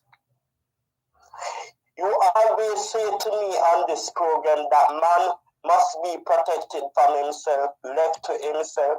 Man is perhaps the most destructive creature on the face of the earth. But you know what they should do, Uncle? They should sentence that man in prison for many, many more years. You know what I'm saying? Well, he or she still has a case to answer to. I mean, he or she still has to go through the process. So you'll be running ahead of yourself to be talking about sentencing right now. The case has to be properly brought before the court, and certain procedures followed, and then we'll see what happens. Yes. Murder murders and those stuff won't be ended anytime soon at all. But I have one more thing to talk about, the Spanish Town thing. I know that people was murdered in Spanish Town a few weeks ago. The other day when I heard about the story, I cried when I heard about shooting take place in Spanish Town. Yeah, well, it's some people get emotional over these matters, and understandably so. Really sad. Yes, it's really, really sad, and it's really, really painful. So, for instance, Uncle, I'm going to tell you this right now. Me as a teenager, and I am 19 years old, I'm so happy that I am not one of those teenagers who murder and rape people. I'm very, very happy that I'm not that type of person. I'm very, very happy. You know one thing, Uncle, I am proud to be a Jamaican man. I'm very proud of my country. We hear you.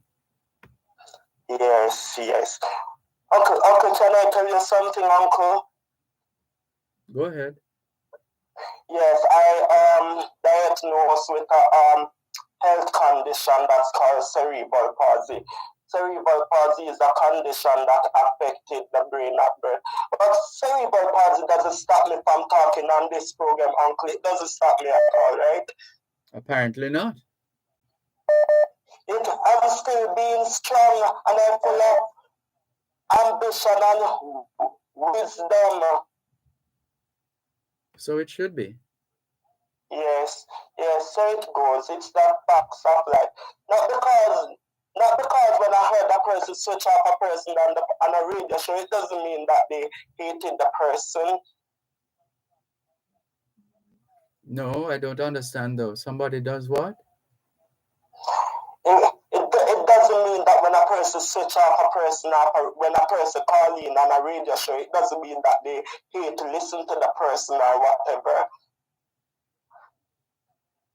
No, I mean, people are free to call in, and people are free to choose whether or not to listen.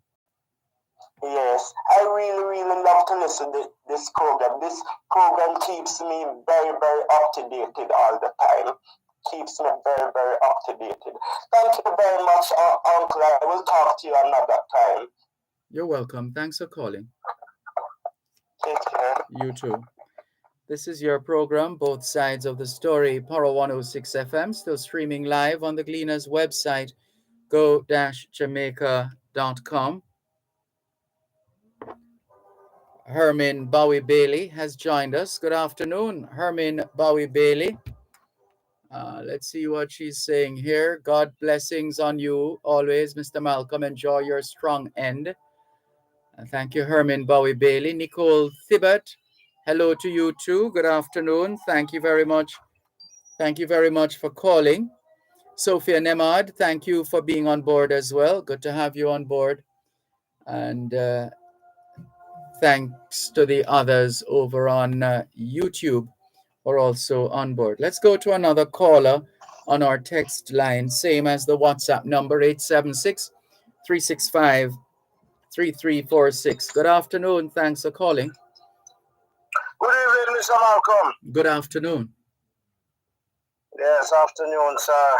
And good evening, Miss Johnson. I feel proud when Jamaican go other places are even here to represent us, you know. Very nice lady. Who's that? Who's the nice lady? The foreign minister there that went overseas, you know. Oh, Senator Kamina Johnson-Smith. Yes, I don't know her personally, but, you know, I could see some saint into her. And for that, my sympathy goes out to her. And stay strong. When you are good, a lot of criticism. So just stay strong, and that is how it is. That is how it is. Yes, Mr. Malcolm. This gentleman that win this case in Montego Bay, you see, I believe that these officers probably, well, maybe did disturb as well because of the crime situation. But you know what I want to say to people who looking job and get get job these days. When you take a job, find out what are the criteria. And if you does not willing to step up to it, don't bother start. Because it makes no sense whatsoever I take a job to watch a container. And as soon as I start to watch a container, I start to hide into a steel tank until the ending of the month I come out. Put it so. Right? You take the job to stand up outside and watch that container until your 8 hour finish or whatever it is overtime. So it doesn't make no sense. You tell me, oh boy, this work has stressed me and this and that. If it is stressing you, you excuse yourself. Oftentimes, these people fall down on the job. I tell the government, once, what Georgia did. Georgia fired 30% as these policemen and retire 20% and pay the 50% where they work. More money and then get the job done. Because one somebody can do 5 somebody work and not tired if they get paid.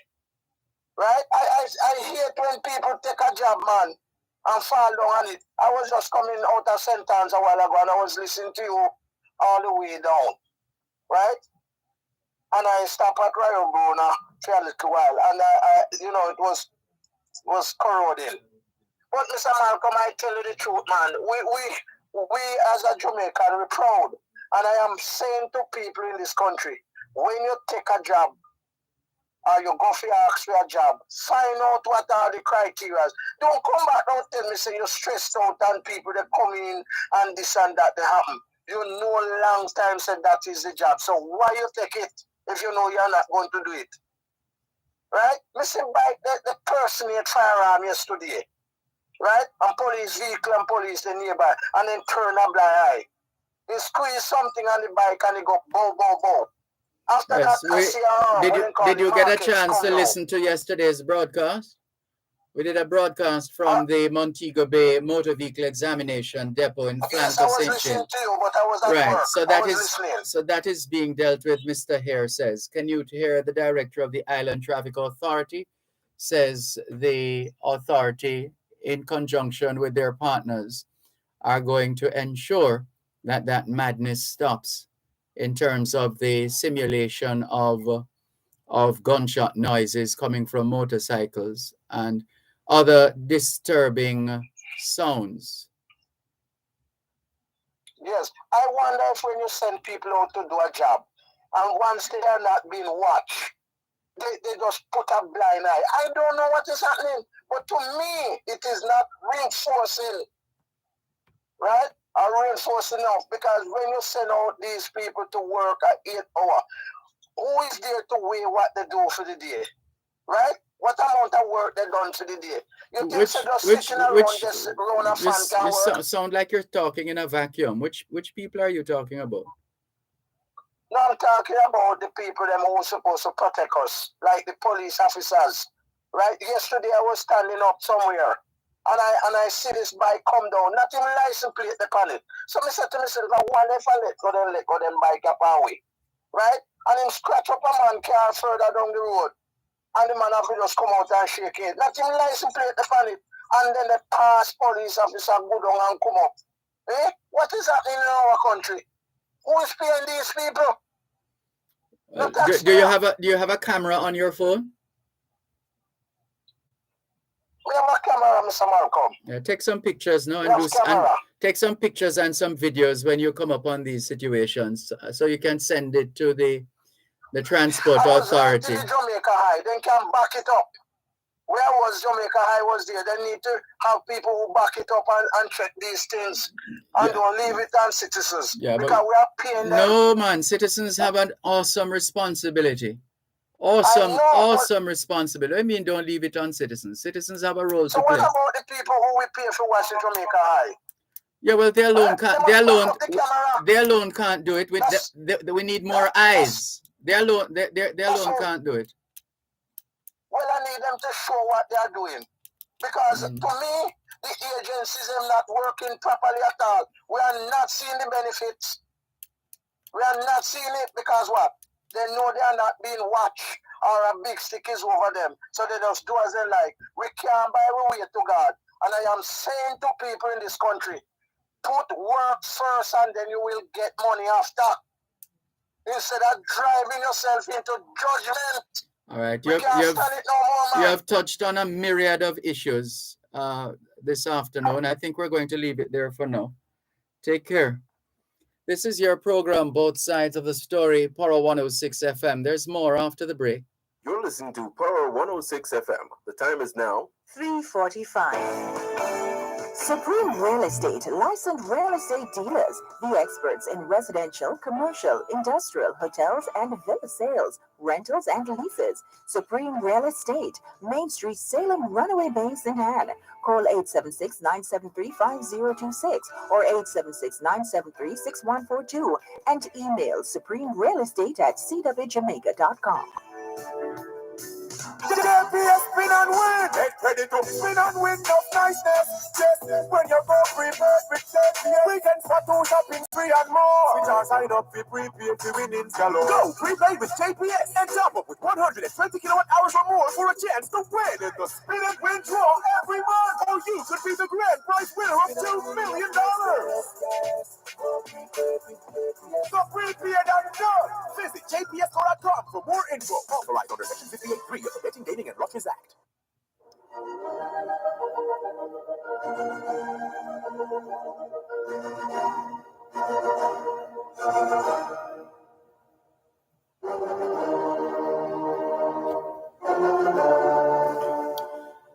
Thanks a lot for staying with us here on your program, Both Sides of the Story, Poro 106 FM. Let's see. Let's clear some messages from yesterday and work our way to today, up to today. Rachel G says, great program, Dervan. Blessings. That came in, was it yesterday or day before? Another one here from Curtis. These men are the first to get locked up. They are enemies of the people of Jamaica. Not sure, but don't remember the reference. This one, Mr. Malcolm, I heard the transport man about left turn on red light in North America. You turn right on red light as long as it is safe to do so. Well, that's in America. In Jamaica, there is no left turn on red is allowed. No left turn on red is allowed in Jamaica. That's what Canute Hare, director of the Island Traffic Authority, said yesterday in Montego Bay. And condolences on the passing of Olga Scott. We met Olga Scott, Mrs. Olga Scott, when we traveled to Bermuda. One of our two visits, two visits to Bermuda. And in fact, there's a picture of yours truly interviewing her. Sorry to hear of her passing. Joan in Bermuda, thank you very much for sharing the information, the circumstances notwithstanding. All the best. George Jones says, can't hear the radio around in Jacksontown, Trelawney. Let's send that message to the transmission group. This is a group involving the engineers and others within the group who are, let's see if we can forward this right away so that the engineers can check on it. And let's see what happens. Here we go. So we have sent your message. Sorry to hear that you're not hearing us. George Jones, Sharon Smith from Hosemati Technical Alumni Association. Good afternoon to you. Driver in America says, Fifth of Beethoven, one of my classical favorites. Thank you, Brother Dervan. I even learned to play a reggae version. Check out Reggaethoven on YouTube. We'll do Driver in America. James in East London has shared with us, as usual, stories out of the UK. The Home Secretary Priti Patel claimed her scheme to send migrants to Rwanda isn't appalling, but it should be a deterrent, when she was put on the spot by LBC's Nick Ferrari at breakfast. Also making the news in the UK, Prince Charles and Boris Johnson shaking hands before the opening ceremony of the Commonwealth Heads of Government meeting in Rwanda and ahead of a private meeting between the pair today. Prince Charles and Boris Johnson have met for the first time since the heir to the throne reportedly branded the government's Rwanda asylum policy appalling. Prime Minister Boris Johnson recently faced a vote of no confidence and won. Sir Graham Brady, chairman of the 1922 Committee of Backbench Conservative MPs, said that he had received at least 54 letters from MPs saying that they had no confidence in the Tory leader. And there are other stories. 9 in 10 people refused asylum in 2020, free to remain in UK. Immigration and asylum matters there. And you can quite a bit to go through, James, but thank you very much for sharing. James in East London. Black pensioner 74 wins final court victory over Westminster Council and for Domino's ban. Domino's ban. Curiosity getting the better of us now. What is that about? Let's see if we can bring that up pretty quickly because we still have a backlog of messages to clear. Black pensioner 74 wins final court victory over Westminster Council, which was trying to ban him and his friends from playing dominoes loudly in London Square. A black pensioner has won a racial discrimination battle after a judge threw out a council's unlawful ban on him playing dominoes loudly with friends in a London square. Westminster Council took Ernest Theophile, 74, and others to court last year, securing a ban on social gatherings in Maida Hill Market Square, where many members of the West Indian community meet to play games, including dominoes. The council said residents had complained he and friends had been playing too loudly, but Mr. Theophile said the enthusiastic playing was just a feature of West Indian culture. The ban was later reduced, allowing Mr. Theophile and his friends back into the square, but with the threat of jail if caught playing loud, amplified music, drinking alcohol, and shouting and swearing. Last month, he won a ruling that the council did not take its duty to consider the racial equality rights of Mr. Theophile and his friends into account when seeking injunction. I suspect this man is Jamaican, I'm just trying to get confirmation here. I suspect so. I'll have to continue my research off air, but so it is. Let's continue to clear these messages. We have quite a bit. Crocs in Black River says, greetings.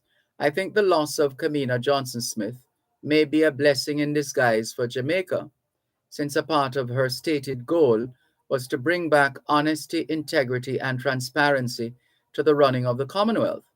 I think she can now turn her considerable expertise to doing the same with the administration in Jamaica, he says, tongue-in-cheek, of which she is a prominent member.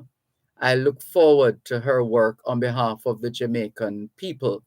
Sarcasm becomes you, Crocs in Black River. Thank you very much for your message.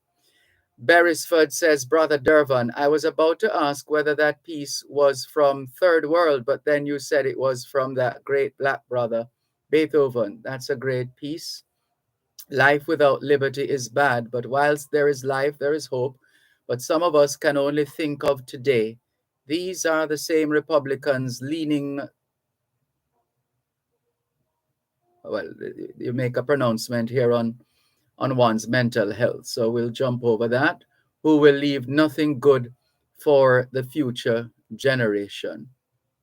No doubt there are those who will say otherwise based on their work.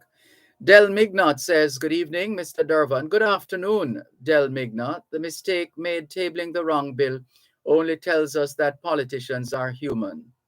They make mistakes too. They're not gods. I think the sitting government is doing the best they can. The people, Jamaicans, need to do their part. To start, give up the criminals and stop throwing and burning garbage everywhere. And as far as your eyes can see is garbage. We need to do better, says Del Mignot. Also, Clifford says, hi, Dervan. Why put down to death a vicious dog and not a murderous human? In the life cycle, from conception to death, they are about the same. Isn't a dog a man's best friend? There are thousands of dogs in Toronto doing human jobs. Should they be put down if they become vicious? Same thing with humans. Shouldn't they be hanged? Asks Clifford. That debate has been going on forever, Clifford. It's not going to end anytime soon. Chances are it will outlive us as well. This one says, Mr. Malcolm, does it say what we import from Trinidad? No, not in specific terms. And that's in reference to the trade numbers that we shared from the Statistical Institute of Jamaica, Statin, earlier on. For the person in Jacksontown, Trelawney, complained about not hearing the radio. Our engineer is checking on it, he tells us, and we hope that that will be sorted out sooner rather than later. Keats Sampson asks, is it true that Jamaica is one of only 3 countries that makes no exception to abortion, whether rape, incest, or the life of the mother? I don't know about that. Let me read this again. Is it true that Jamaica is one of only 3 countries that makes no exception to abortion, whether rape, incest, or the life of the mother? We don't know of it being legal in Jamaica, but it has been practiced. It has been practiced. Errol says, there is no left turn on red nowhere in America. You can turn on red in some states, but not in New York. Well, Jamaicans need to be reminded or need to learn that there is, as was emphasized yesterday by the director of the Island Traffic Authority, Canute Hare, that there is no left turn on red. What are the intersections of note? South Avenue and Waterloo Road. That is one of them, where it appears to be easy to make that left turn while other vehicles are going straight. But when the light changes to red, everybody is supposed to stop, as opposed to some of us, because we're in the left lane and we're going left, we drive through the red light. Canute Hare of the Island Traffic Authority is saying no. So that's one example. South Avenue and Waterloo Road. There is also Chelsea Avenue and Halfway Tree Road, that intersection, Chelsea and Halfway Tree Road. That's the only one we have noticed the police paying any attention to in terms of prosecuting motorists for turning left on the red light as opposed to waiting for the red light to turn to green. There's another intersection, Ruthven Road and Halfway Tree Road. Same thing there. No turning on left, no left turn on red. And there's another one, Mountain View Avenue and Arthur Wint Drive, no turning left, no left turn on the red. I'm trying to remember if I'm leaving out any. One moment, please. Knowledge is power. Class is in session. Power 106. At Wellington Dental, Good they offer afternoon, cleaning, Steve. filling, Thanks for whitening, calling. and One other moment, services please. for the entire family. The time by Wellington Dental is 4 o'clock. In need of a locksmith? Call Lock Safe and Vault Limited, the experts in the business, specializing in safes, vault doors, cash protector units, locks, crowd control, and locksmith services. Lock Safe and Vault Limited, 40 Shortwood Road, Kingston 8. Telephone 924-555023 or 924-01245.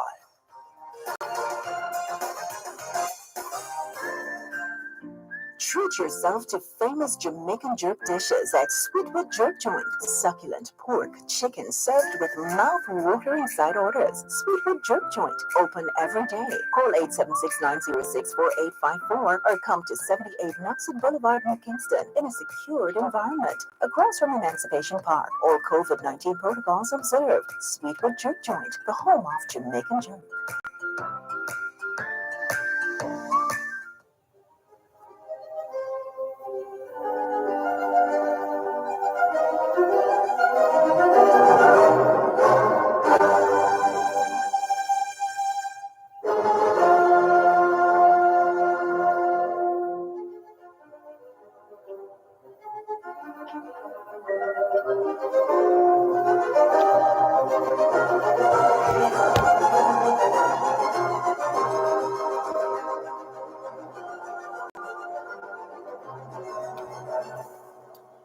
Thanks a lot for staying with us here on your program, Both Sides of the Story. ¿Qué hora es en español?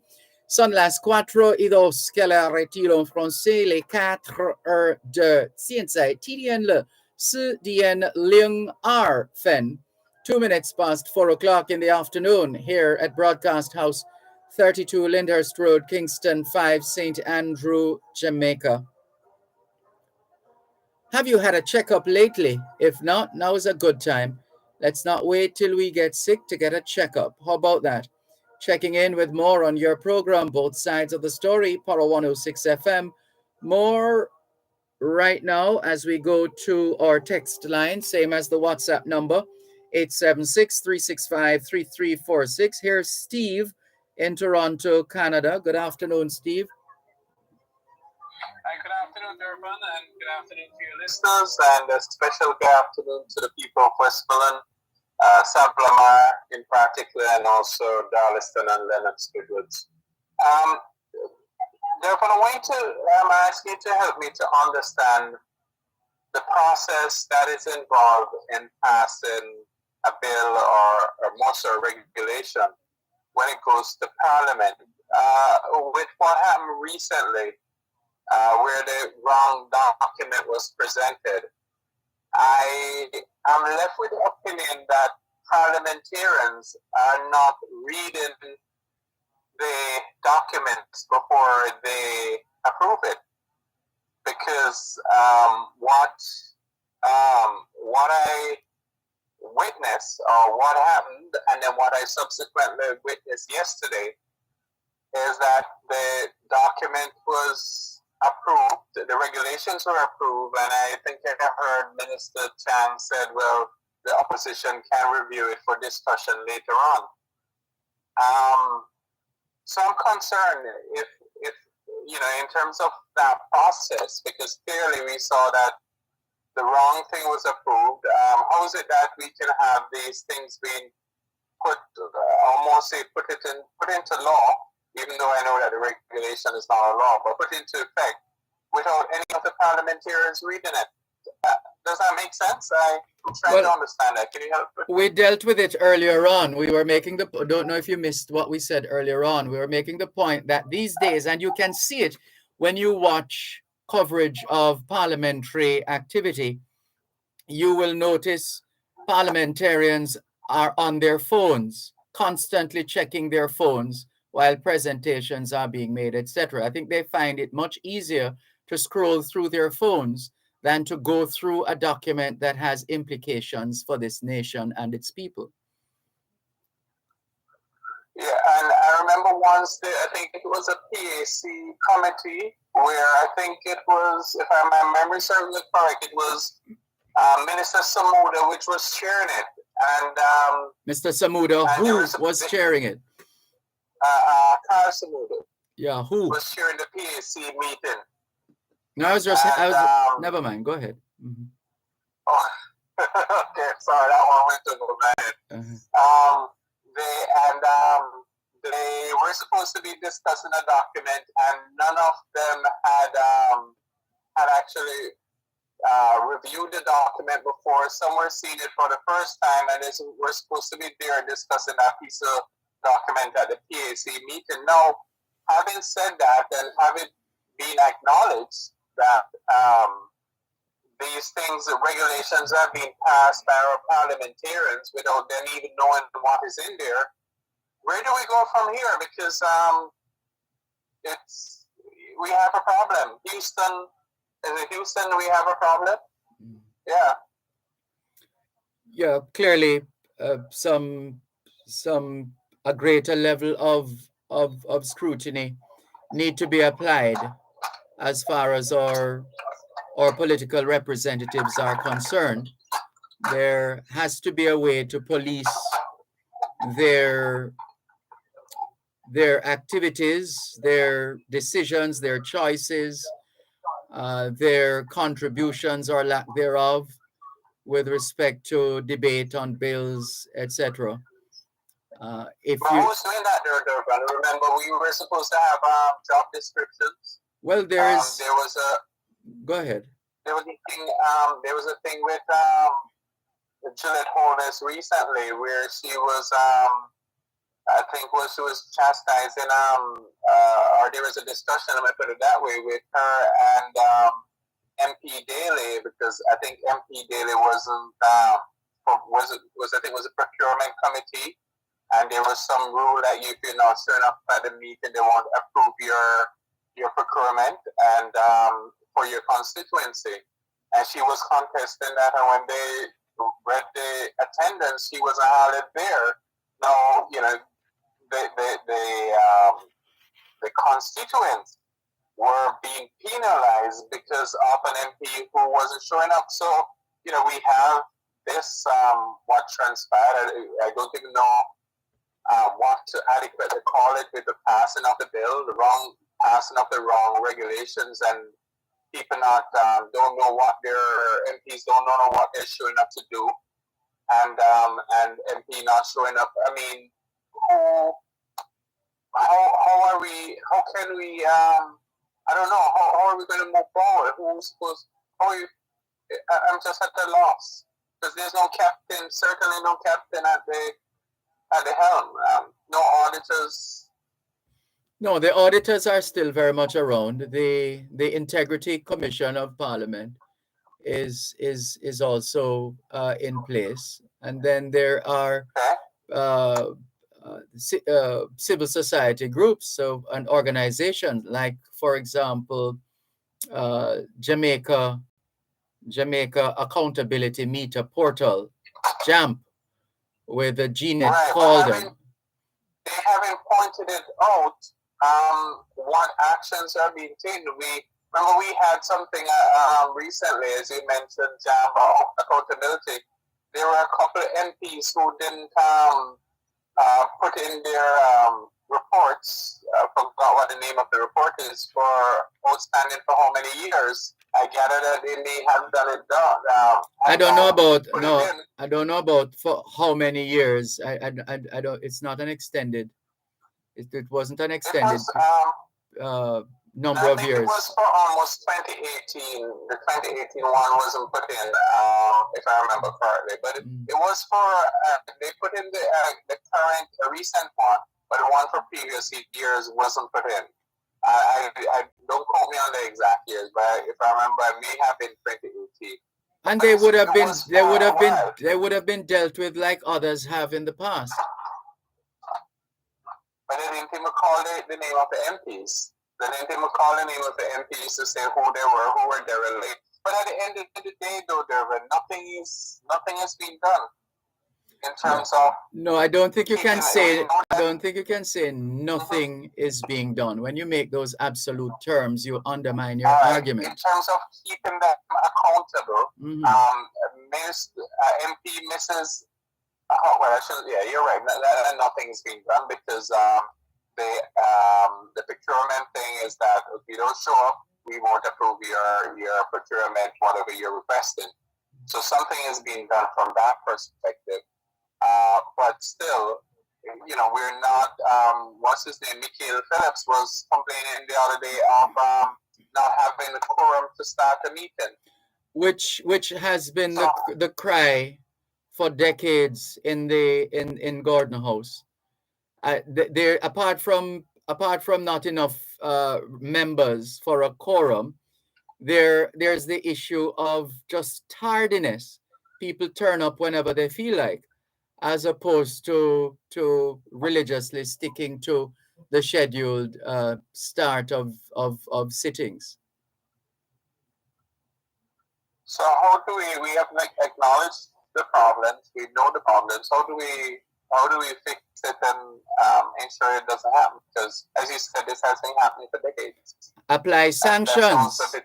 Apply sanctions. There are some remedies that are at the disposal of those vested with the authority to act, but perhaps these need to be revisited and stronger action taken. Yeah. Well, I'm very concerned. I hope that does happen. And I hope that civil society and the powers that be, because there are certain people who they will listen to, PSOJ, churches and groups and all of those will put some pressure on them. But I really do hope that we realize that rules that are supposed to be used to govern us is being passed, and the parliamentarians who are supposed to be or enacting these rules aren't even reading what they're passing. So I hope that Jamaicans are waking up to this, and we will do what is necessary to change that. That's just my contribution for today, Dervan. Thank you very much for listening. And we thank you very much, Steve, for adding value to this afternoon's discussions on both sides of the story. Take care. Let's go to the phone lines once again, 876-922-4112-5. Good afternoon. Thanks for calling. Good day to you, sir. Good day. You read that no left turn on red. Where I'm living, it doesn't make 1 cent to me. Because on Manchester Avenue, crossing Howard Avenue and Glenmore Road, when you're coming from Glenmore Road, the stoplight on red, you stop. When the light turn green again, the stoplight on the left turn is on now. That's why you could get to move. So if when you are there and the red light stopped you and you wait till it turn green, the left turn light now is on red. So what you gonna do? Stay there and wait for the rest of the year? No, I think it's a different situation, Raskava. That's why I listed the intersections. I don't know if you're familiar with those intersections, but essentially you have a lane that is wide enough to a point, because not the entire way, but to a point. There is a lane that is wide enough, let's say, where you can have a vehicle position in the leftmost lane at the intersection, and then you have another car beside that, another vehicle beside that is going straight. And what Canute here is saying, when that light is on red, when that light is on red, as much as you are going left and therefore not an impediment to the traffic going straight, you are to wait at the traffic light until the red changes to green before you can turn. Light that you was waiting on become now. Before you can turn left. Green, green, green. So the both light will be on green. It's not both. That's No, where you're losing. The one that you were waiting on red. Sorry, hold on, please. You're listening to Power 106 FM. The time is now 4:15. Leave earlier, drive slower, live longer. The Transport Authority joins in the partnership for peace on our roads. Be caring, kind, and considerate. Save a life and make the difference. A message from the Transport Authority, because you are at the heart of what we do.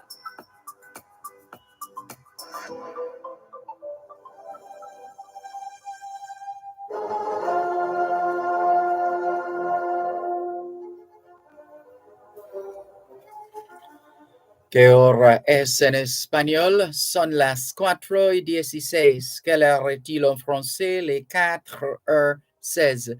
现在几点了？4点16分. 16 minutes past 4 o'clock in the afternoon here at Broadcast House, 32 Lyndhurst Road, Kingston 5, St. Andrew, Jamaica.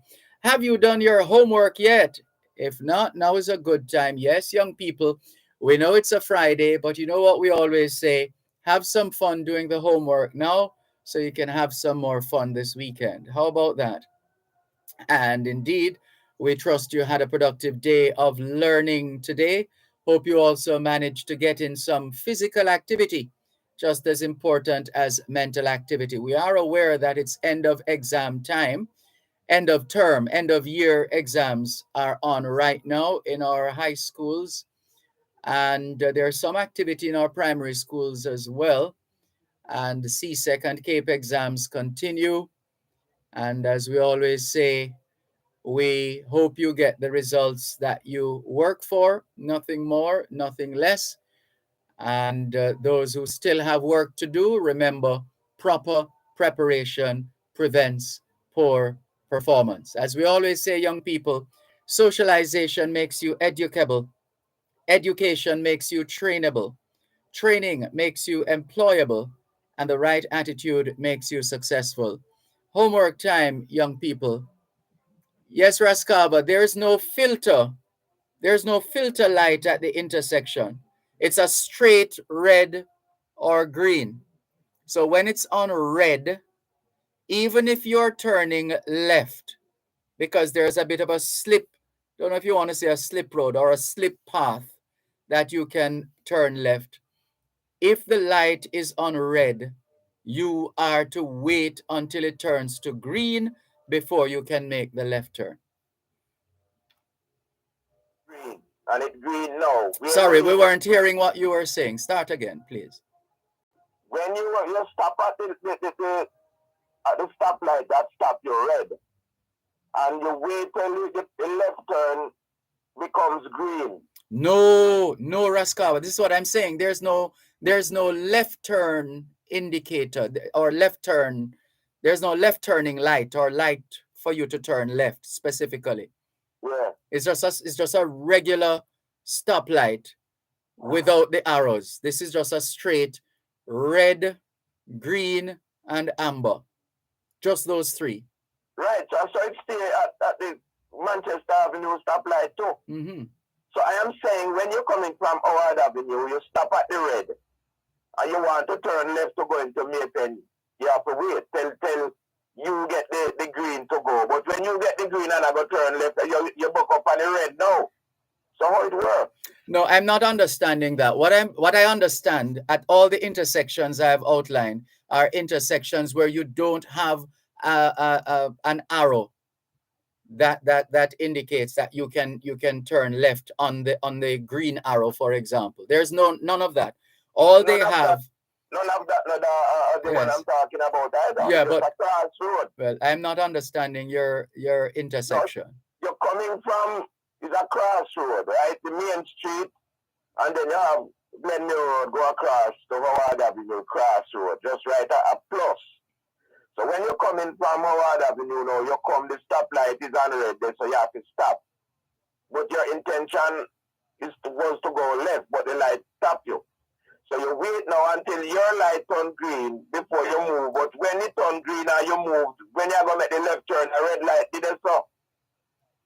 Yeah, but that sounds like you have more than just a red and a green light. Sounds like there's something else there, because I'm not understanding it. It need a filter light. Because no filter no did and it cause accident already because... Well, that's a different story now if you're calling for a filter light. But the intersections that I've mentioned, what they have in common is that in order for you to make that left turn, you must get the green light. If you don't have the green light, you cannot turn left, even though the way is there for you to turn left. I see it on yourself. So you don't have a problem there?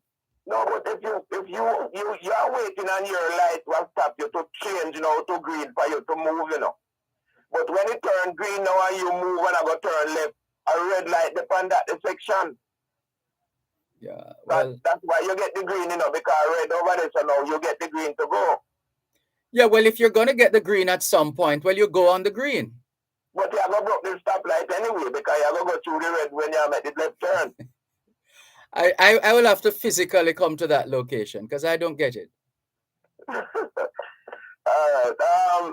You see, I thought it was a general no left turn policy. No, man. He says, Mr. Hare says, in Jamaica, there's no provision for any motorist to turn left on the red.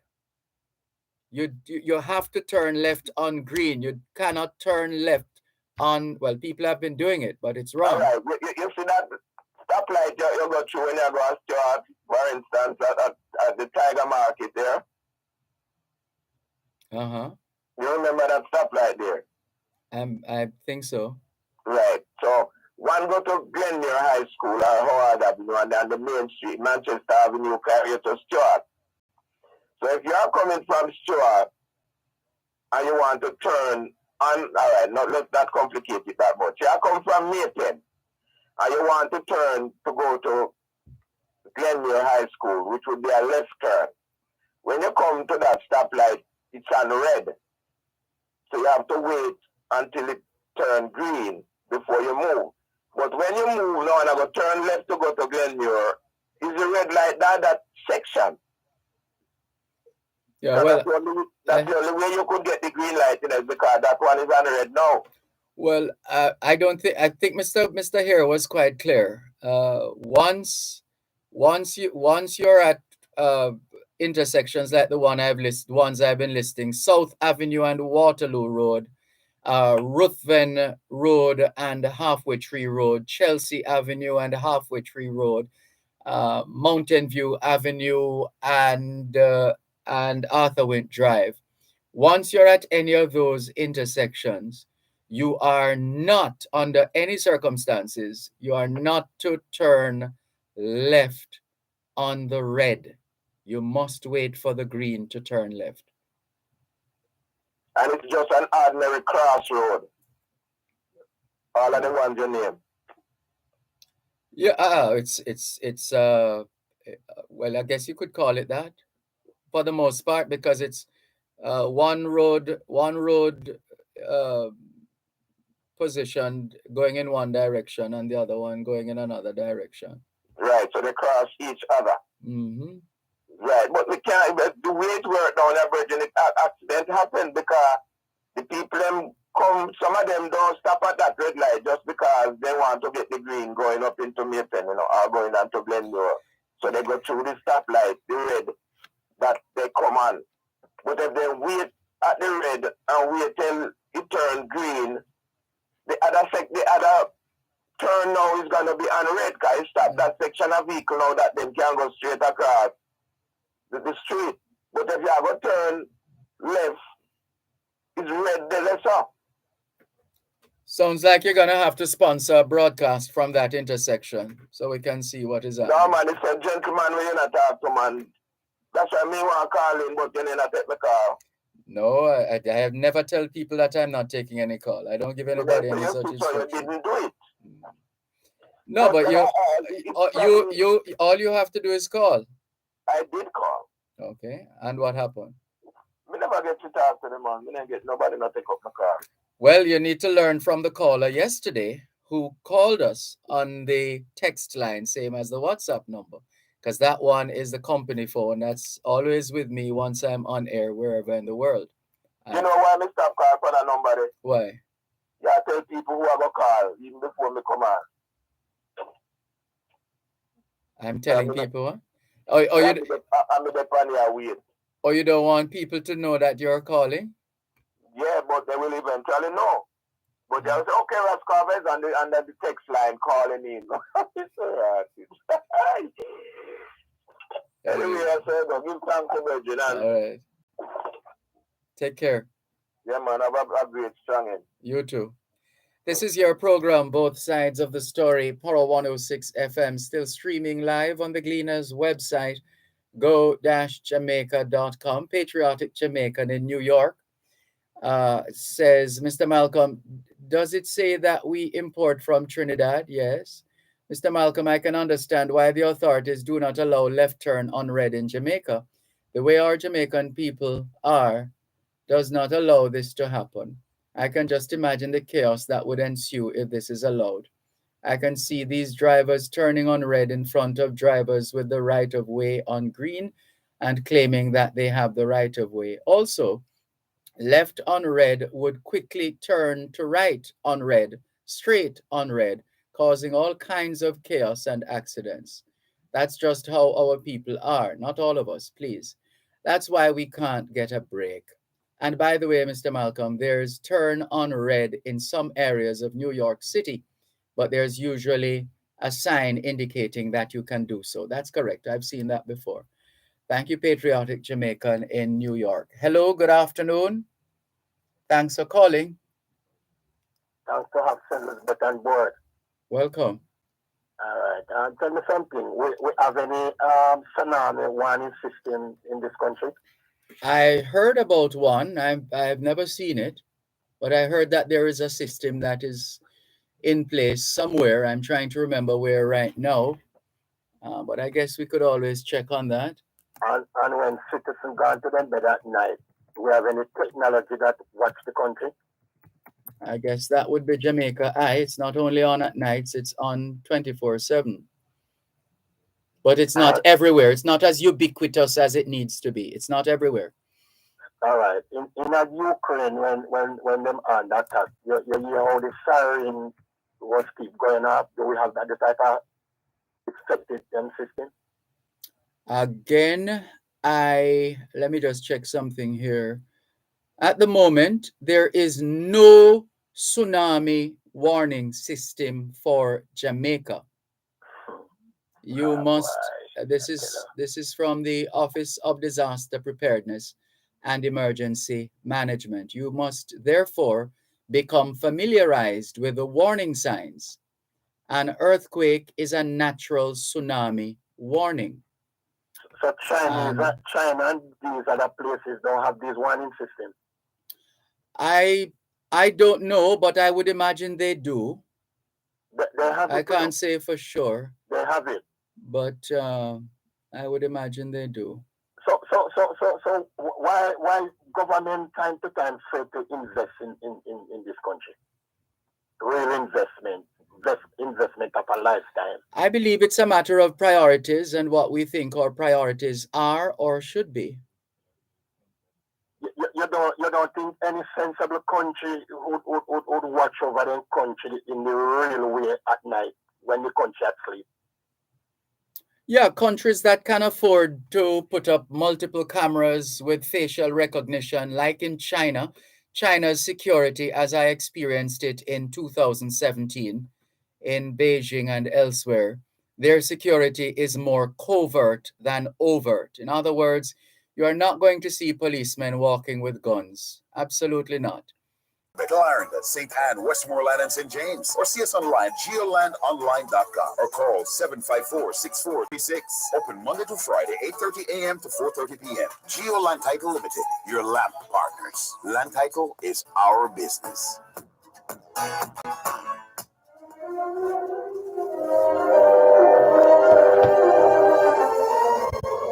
¿Qué hora es en español? Son las 5:29.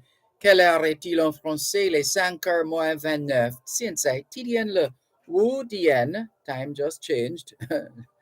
5:28 28 minutes to 5 o'clock in the afternoon here at Broadcast House, 32 Lyndhurst Road, Kingston 5, St. Andrew, Jamaica.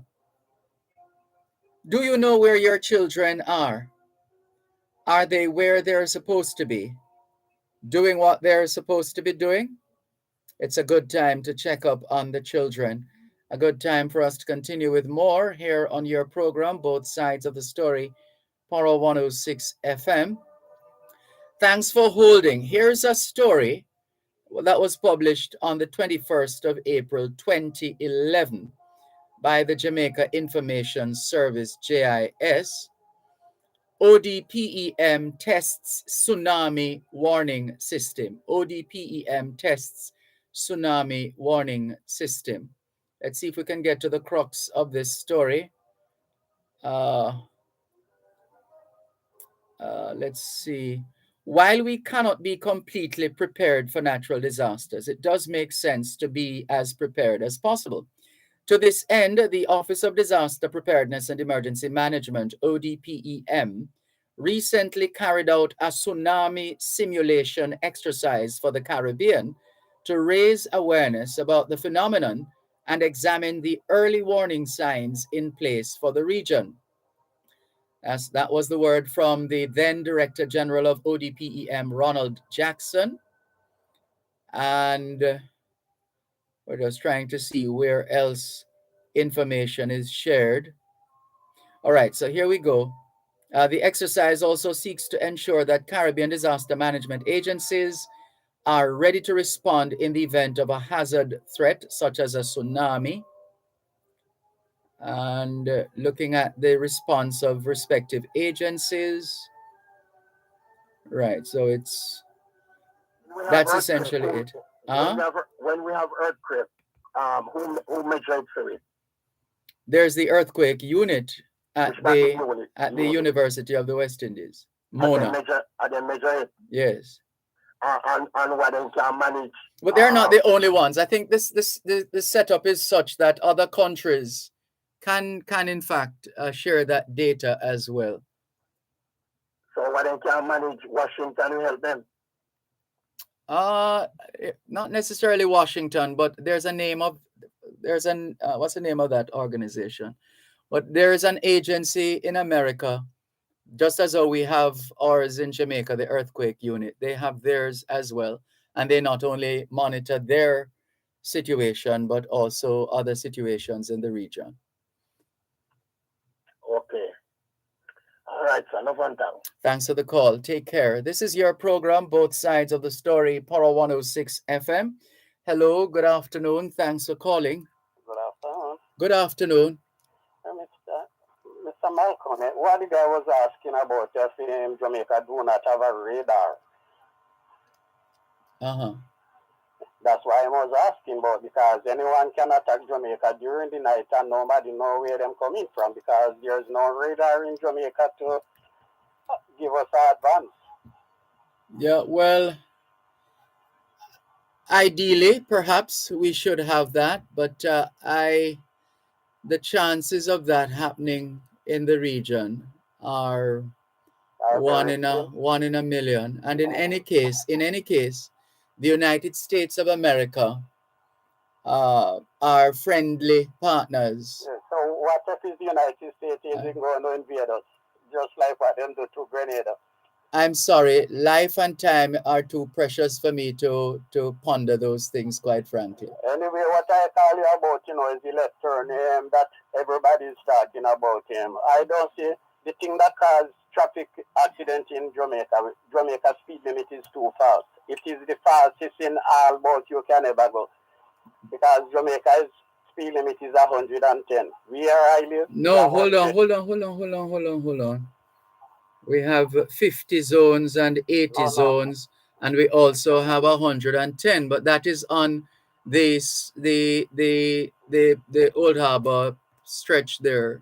Yes, but That if you're that driving, toll if road. you're driving on the 401 where you have 6 lane going one way, you don't see nothing but 100 if you drive 110. I remember going to a place and it said each mile over the speed limit is $30. So that means if I drive 110, I would have to pay $3,000. So that is what Jamaica need to do to reduce the speed limit that them have and to stop accidents, because them give them 110 and they are driving 150. Well, I wish you luck in that regard, because it, from our experience, and we there's a Jamaican expression, do road. We have been doing road for about 29 years now, as far as broadcasting from all over Jamaica is concerned. And our experience up to yesterday, if we weren't paying attention, we perhaps would not be around today, quite frankly, because here is a vehicle coming along the highway, obviously trying to avoid the traffic. There's a bit of traffic buildup in the left lane where this vehicle was, and that vehicle decided to leave that long line of traffic to come into the lane of oncoming traffic in our lane, speeding like crazy.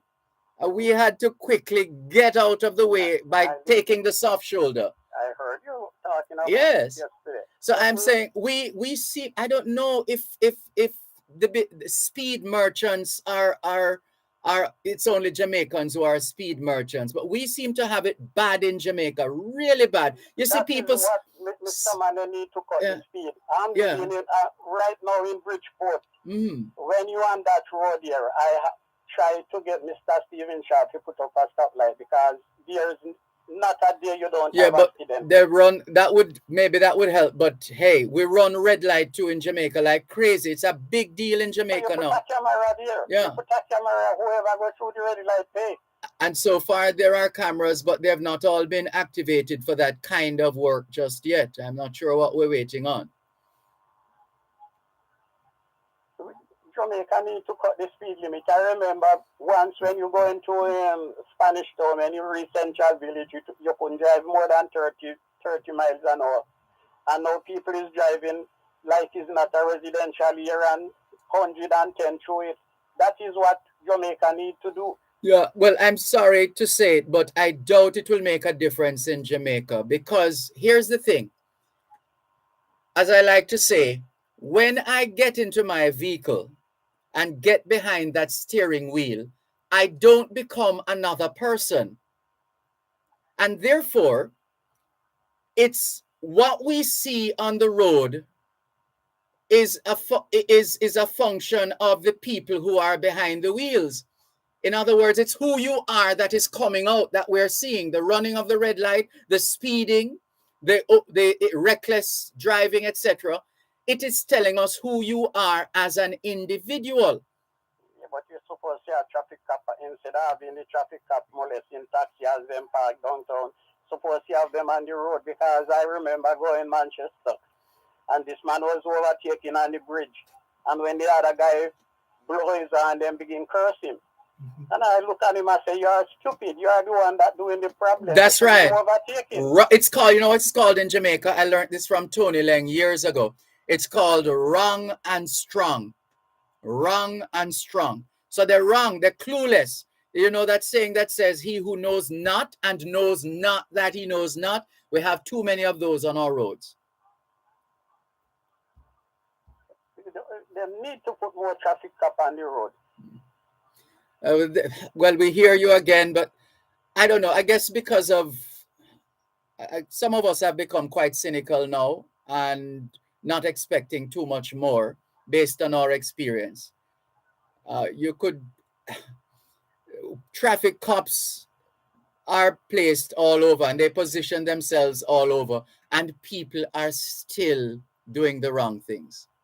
And they get tickets. Up to this morning, I saw a motorist remonstrating to a policeman. I don't know the story, but I'm just saying, looks as if he was pleading his cause. But, so something wrong happened there, and the police were there. But it still happened. Maybe now he has been prosecuted or otherwise ticketed, but it doesn't make a difference. We have this mindset, some of us, or too many of us, where we're just doing whatever we feel like doing. We don't feel that we need to conform and follow the rules and the regulations. Because they know that there's nothing to it if they break it, because leaving from Kingston to Manuvia, don't see a traffic cop on the road. None. Yeah, and I maintain whether or not they're there, the madness continues. No, so if most driver know that a cop is down that corner there, they would slow down. Well, we saw them yesterday flashing like crazy. I've never done that, and I will never ever do that. Flashing to tell anybody that police is up the road. I'm not into that. It is right. When the police going out, the police should say that, okay, we're going to set up a speed trap certain place. Let the people know that they are there. I used that term once to a policeman, and he said, no, not speed traps, speed check. Right. So if you're going to have a speed check, you announce it. Where are you going to set it? You announce it? Really? Yeah. You announce so you're telling us... the police come out and tell you that they will be out on the road, and where they will be, and what they are looking for. So you make yourself, you prepare yourself that you don't do it. Yes. I hear you. Yeah. Mm-hmm. You know how much time I hear police come on the TV and say, this is a holiday, we will be on the highway, and we are looking for this and we are looking for that. Well, we are coming out. Hardly makes a difference here in Jamaica, because too many of us are criminal-minded, apparently, and we engage in acts that don't help, do more harm than good, in fact. But hey, those of us who know better, let's just continue to do better, and hopefully we can take some others with us. Malcolm, the problem, many of these drivers do not drive for them license. Them do not know the road code. Some of them can't spell them name MC and stop. Them do not know stop. All them know to do is to push down them foot in the gas. Well, this is what and it's not unique to them. We have others who are supposed to be super educated, who some of them are even just as bad or even worse. The point is, we're dealing with human beings here. And exactly who you are as a human being is exactly what we will see in your driving and general operation on the road. That's what it boils down to, quite frankly. We have to go to the break. Thank you very much for raising the subject. All the best. Have a good weekend. You too. Take care.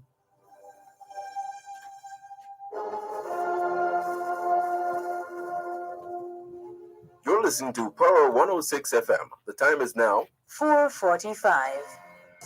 L.S. Duhaney & Company Limited, a trusted company serving Jamaica for over 50 years. We're wholesalers and retailers of brand name commercial, industrial, and residential electrical and lighting products.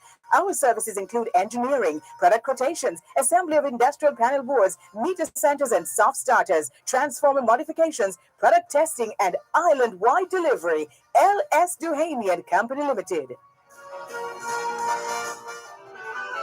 Your health is key to your wealth. Suffering from muscle, joint, neck, back, and other pain? The Rehabilitation Institute of the Caribbean, providing medical care for function and performance in association with Winchester MRI, Jamaica's first choice for MR imaging. Immune Active Denk, a combination of key active ingredients designed to boost the body's natural defense. And Almighty Studios, a recording studio where they create worship music to praise, to worship, and to serve, presents Rehabilitation Now, a 30-minute feature on physical medicine and rehabilitation for people overcoming pain or dysfunction from injury or disease that affects muscles, tendons, nerves, and joints. Rehabilitation Now with host Alicia Taylor and rehabilitation physician Dr. Paula Dawson airs every Thursday, 5:30 to 6 p.m. on Power 106. Free your body from aches and pain with Rehabilitation Now.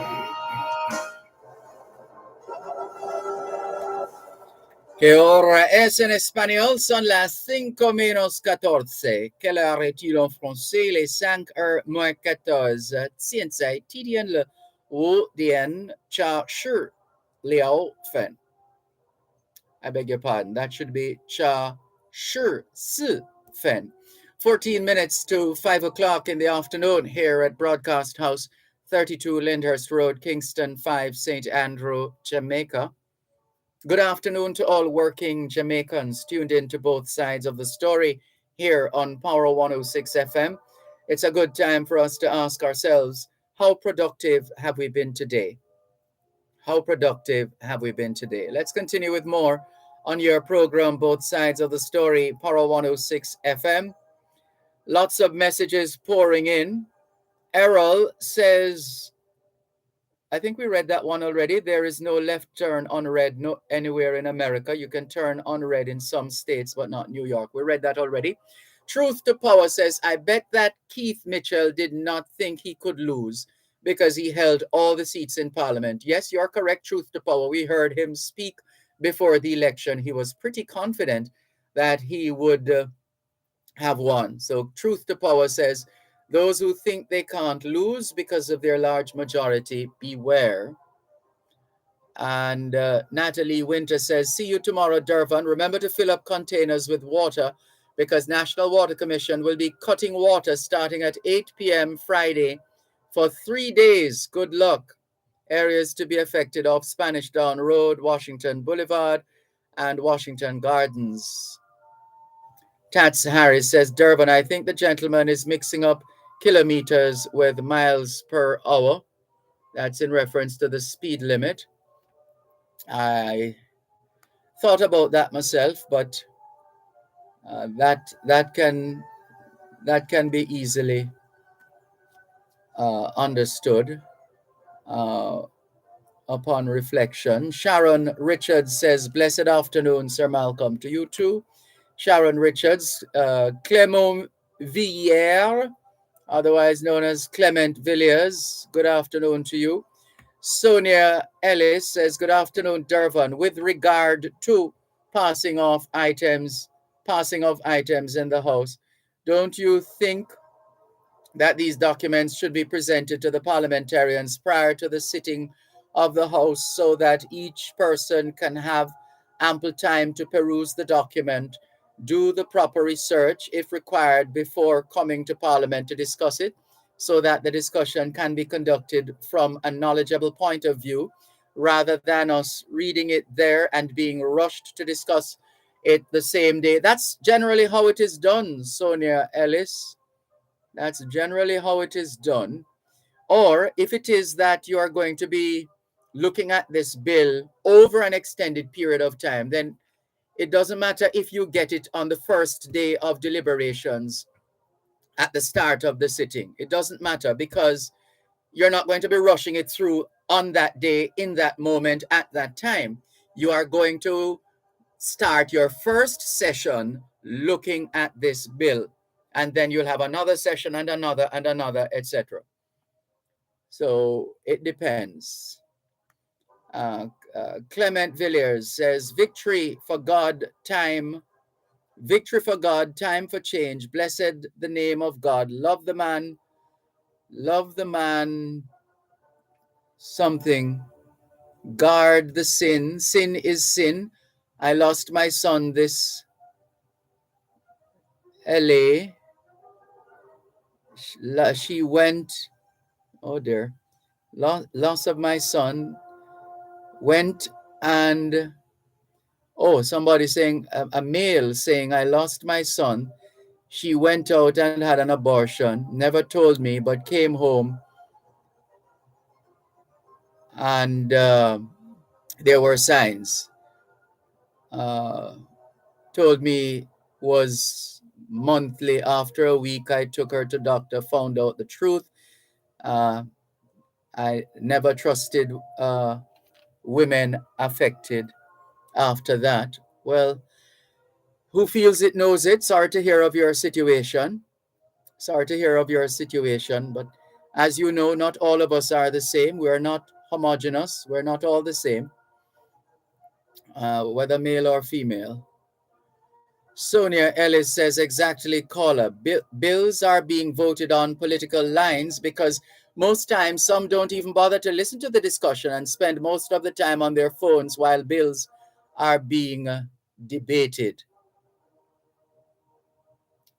And Clement says, I was there once. The sign, people turn, don't give you a chance. He is right. Ras Carver, I waited for 15 minutes at there. Everyone beep. The lights. Oh goodness. I'm trying my best to read your message here, Clement Villiers. Lots of typos. The lights of signal, no arrow, no indexation, solid. I took a picture there.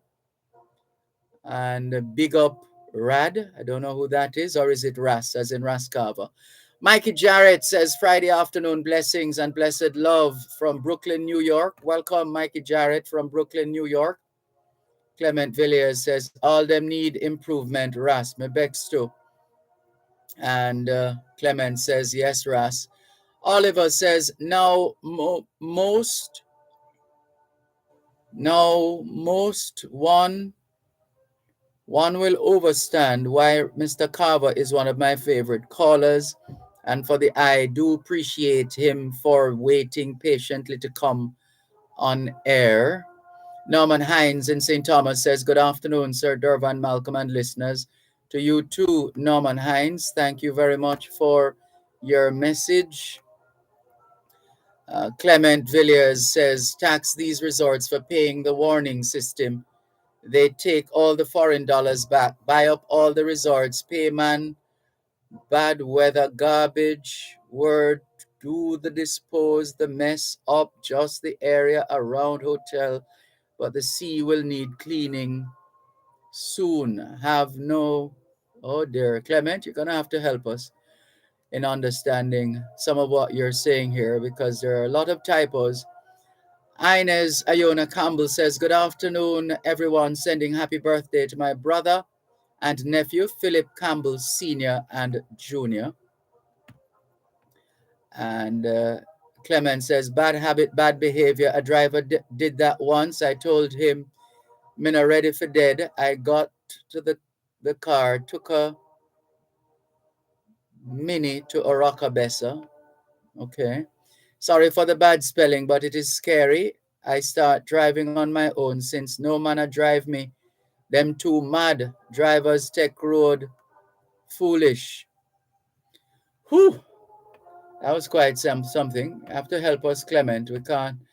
It's quite time consuming to try and comb through to figure out some of what you're trying to say there, but we managed to get through it. Thank you very much for your multiple messages and all the very best. Let's go back to our WhatsApp line, 876-365-3346. Crocs in Black River says, I am sympathetic to Mrs. Johnson Smith, who, having been given a royal send-off by the Senate President and other senators, will now have to return. It reminds me of my friend from in the country who gave away his clothes, tools, and rented out his house because he was going away, only to go to board his flight, and they discovered that he did not have a visa. Crocs in Black River. Ellerid Johnson says, Mr. Malcolm, the person who said no left turn on red in New York, there could be none cause you drive on the right in North America. What caused accident in Jamaica is speeding. The speed limit in Jamaica. No, the speed limit in Jamaica is not 110. It's that speed limit is specific to a particular roadway. It's specific to a particular road. That's the first of the highways, the toll roads that we have in Jamaica. That one is 110. The other one, the north-south, that one is 80 kilometers. And that is the speed limit for all other highways. In built-up areas, it's 50 kilometers per hour. Anyway, this one says, with good straight road for miles is need to reduce in Jamaica. Yeah, but that's just for that stretch of road. That's the only road in Jamaica where you're allowed to go 110. Patriotic Jamaican in New York says, Mr. Malcolm, I think some people are comparing the speed limit in Jamaica with that of the United States. I think they're mixing up miles with kilometers. 110 kilometers is equivalent to about 70 miles. 70 miles on a highway is normal speed. I don't think it's the 70 miles on the highway that's the problem in Jamaica. The running of stop signs, light, senseless overtaking, and other stupid driving habits are the problem. However, I think if we had more enforcement, a lot of the madness would be reduced. Thank you, Patriotic Jamaican in New York. Beresford says, Brother Dervan, it seems to me that if flashing a speeding motorist will cause them to slow down, then we should flash every speeding motorist that's passing us. I once asked my traffic squaddy in Mobe why he don't ticket the truckers with the engine brake noise. He said that as often as he took one to court, they would fix the noise before the court date. I told him that was a very effective way to curb the problem. He said he never thought about it like that. The problem is you don't know who you're flashing. This one says, good afternoon, Mr. Malcolm. Where did the saying, no one is above the law, come from? Would you say I'm out of order if I want to investigate a judge? The trial they call the Uchens gang trial. Who was the judge that overseed it? Maybe when God come, all the judges will be going to heaven. Well, Spider, that's quite a web that you have weaved there. We have no time to get into that web right now. And Ellerid says, Mr. Malcolm, going at 110 kilometers per hour is driving at 68.351 miles an hour. Jamaica needs to reduce the speed limit to 80 kilometers per hour. Can we thank you once again for the privilege of serving you on yet another edition of your program, Both Sides of the Story, for today, Friday, the 24th of June, 2022. The moving finger writes, and having writ moves on, nor all your piety nor wit shall lure it back to cancel half a line, nor all your tears wash out a word of it. All things being well, Both Sides of the Story returns Monday afternoon, 2 to 5. Till then, this is Dervan Malcolm reminding all of us that every day is an opportunity to do better than yesterday. Take care.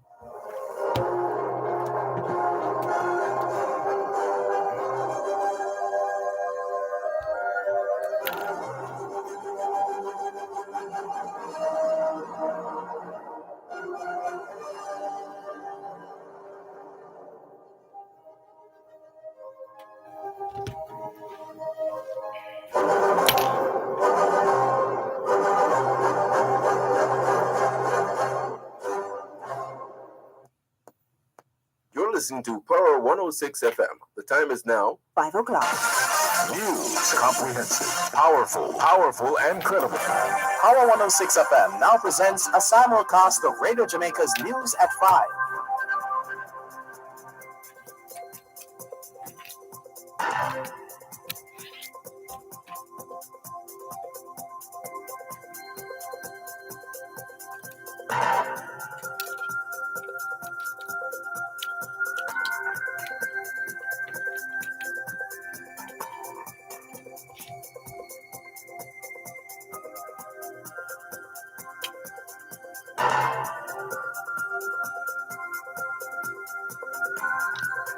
Bye. Good afternoon. I am Deidre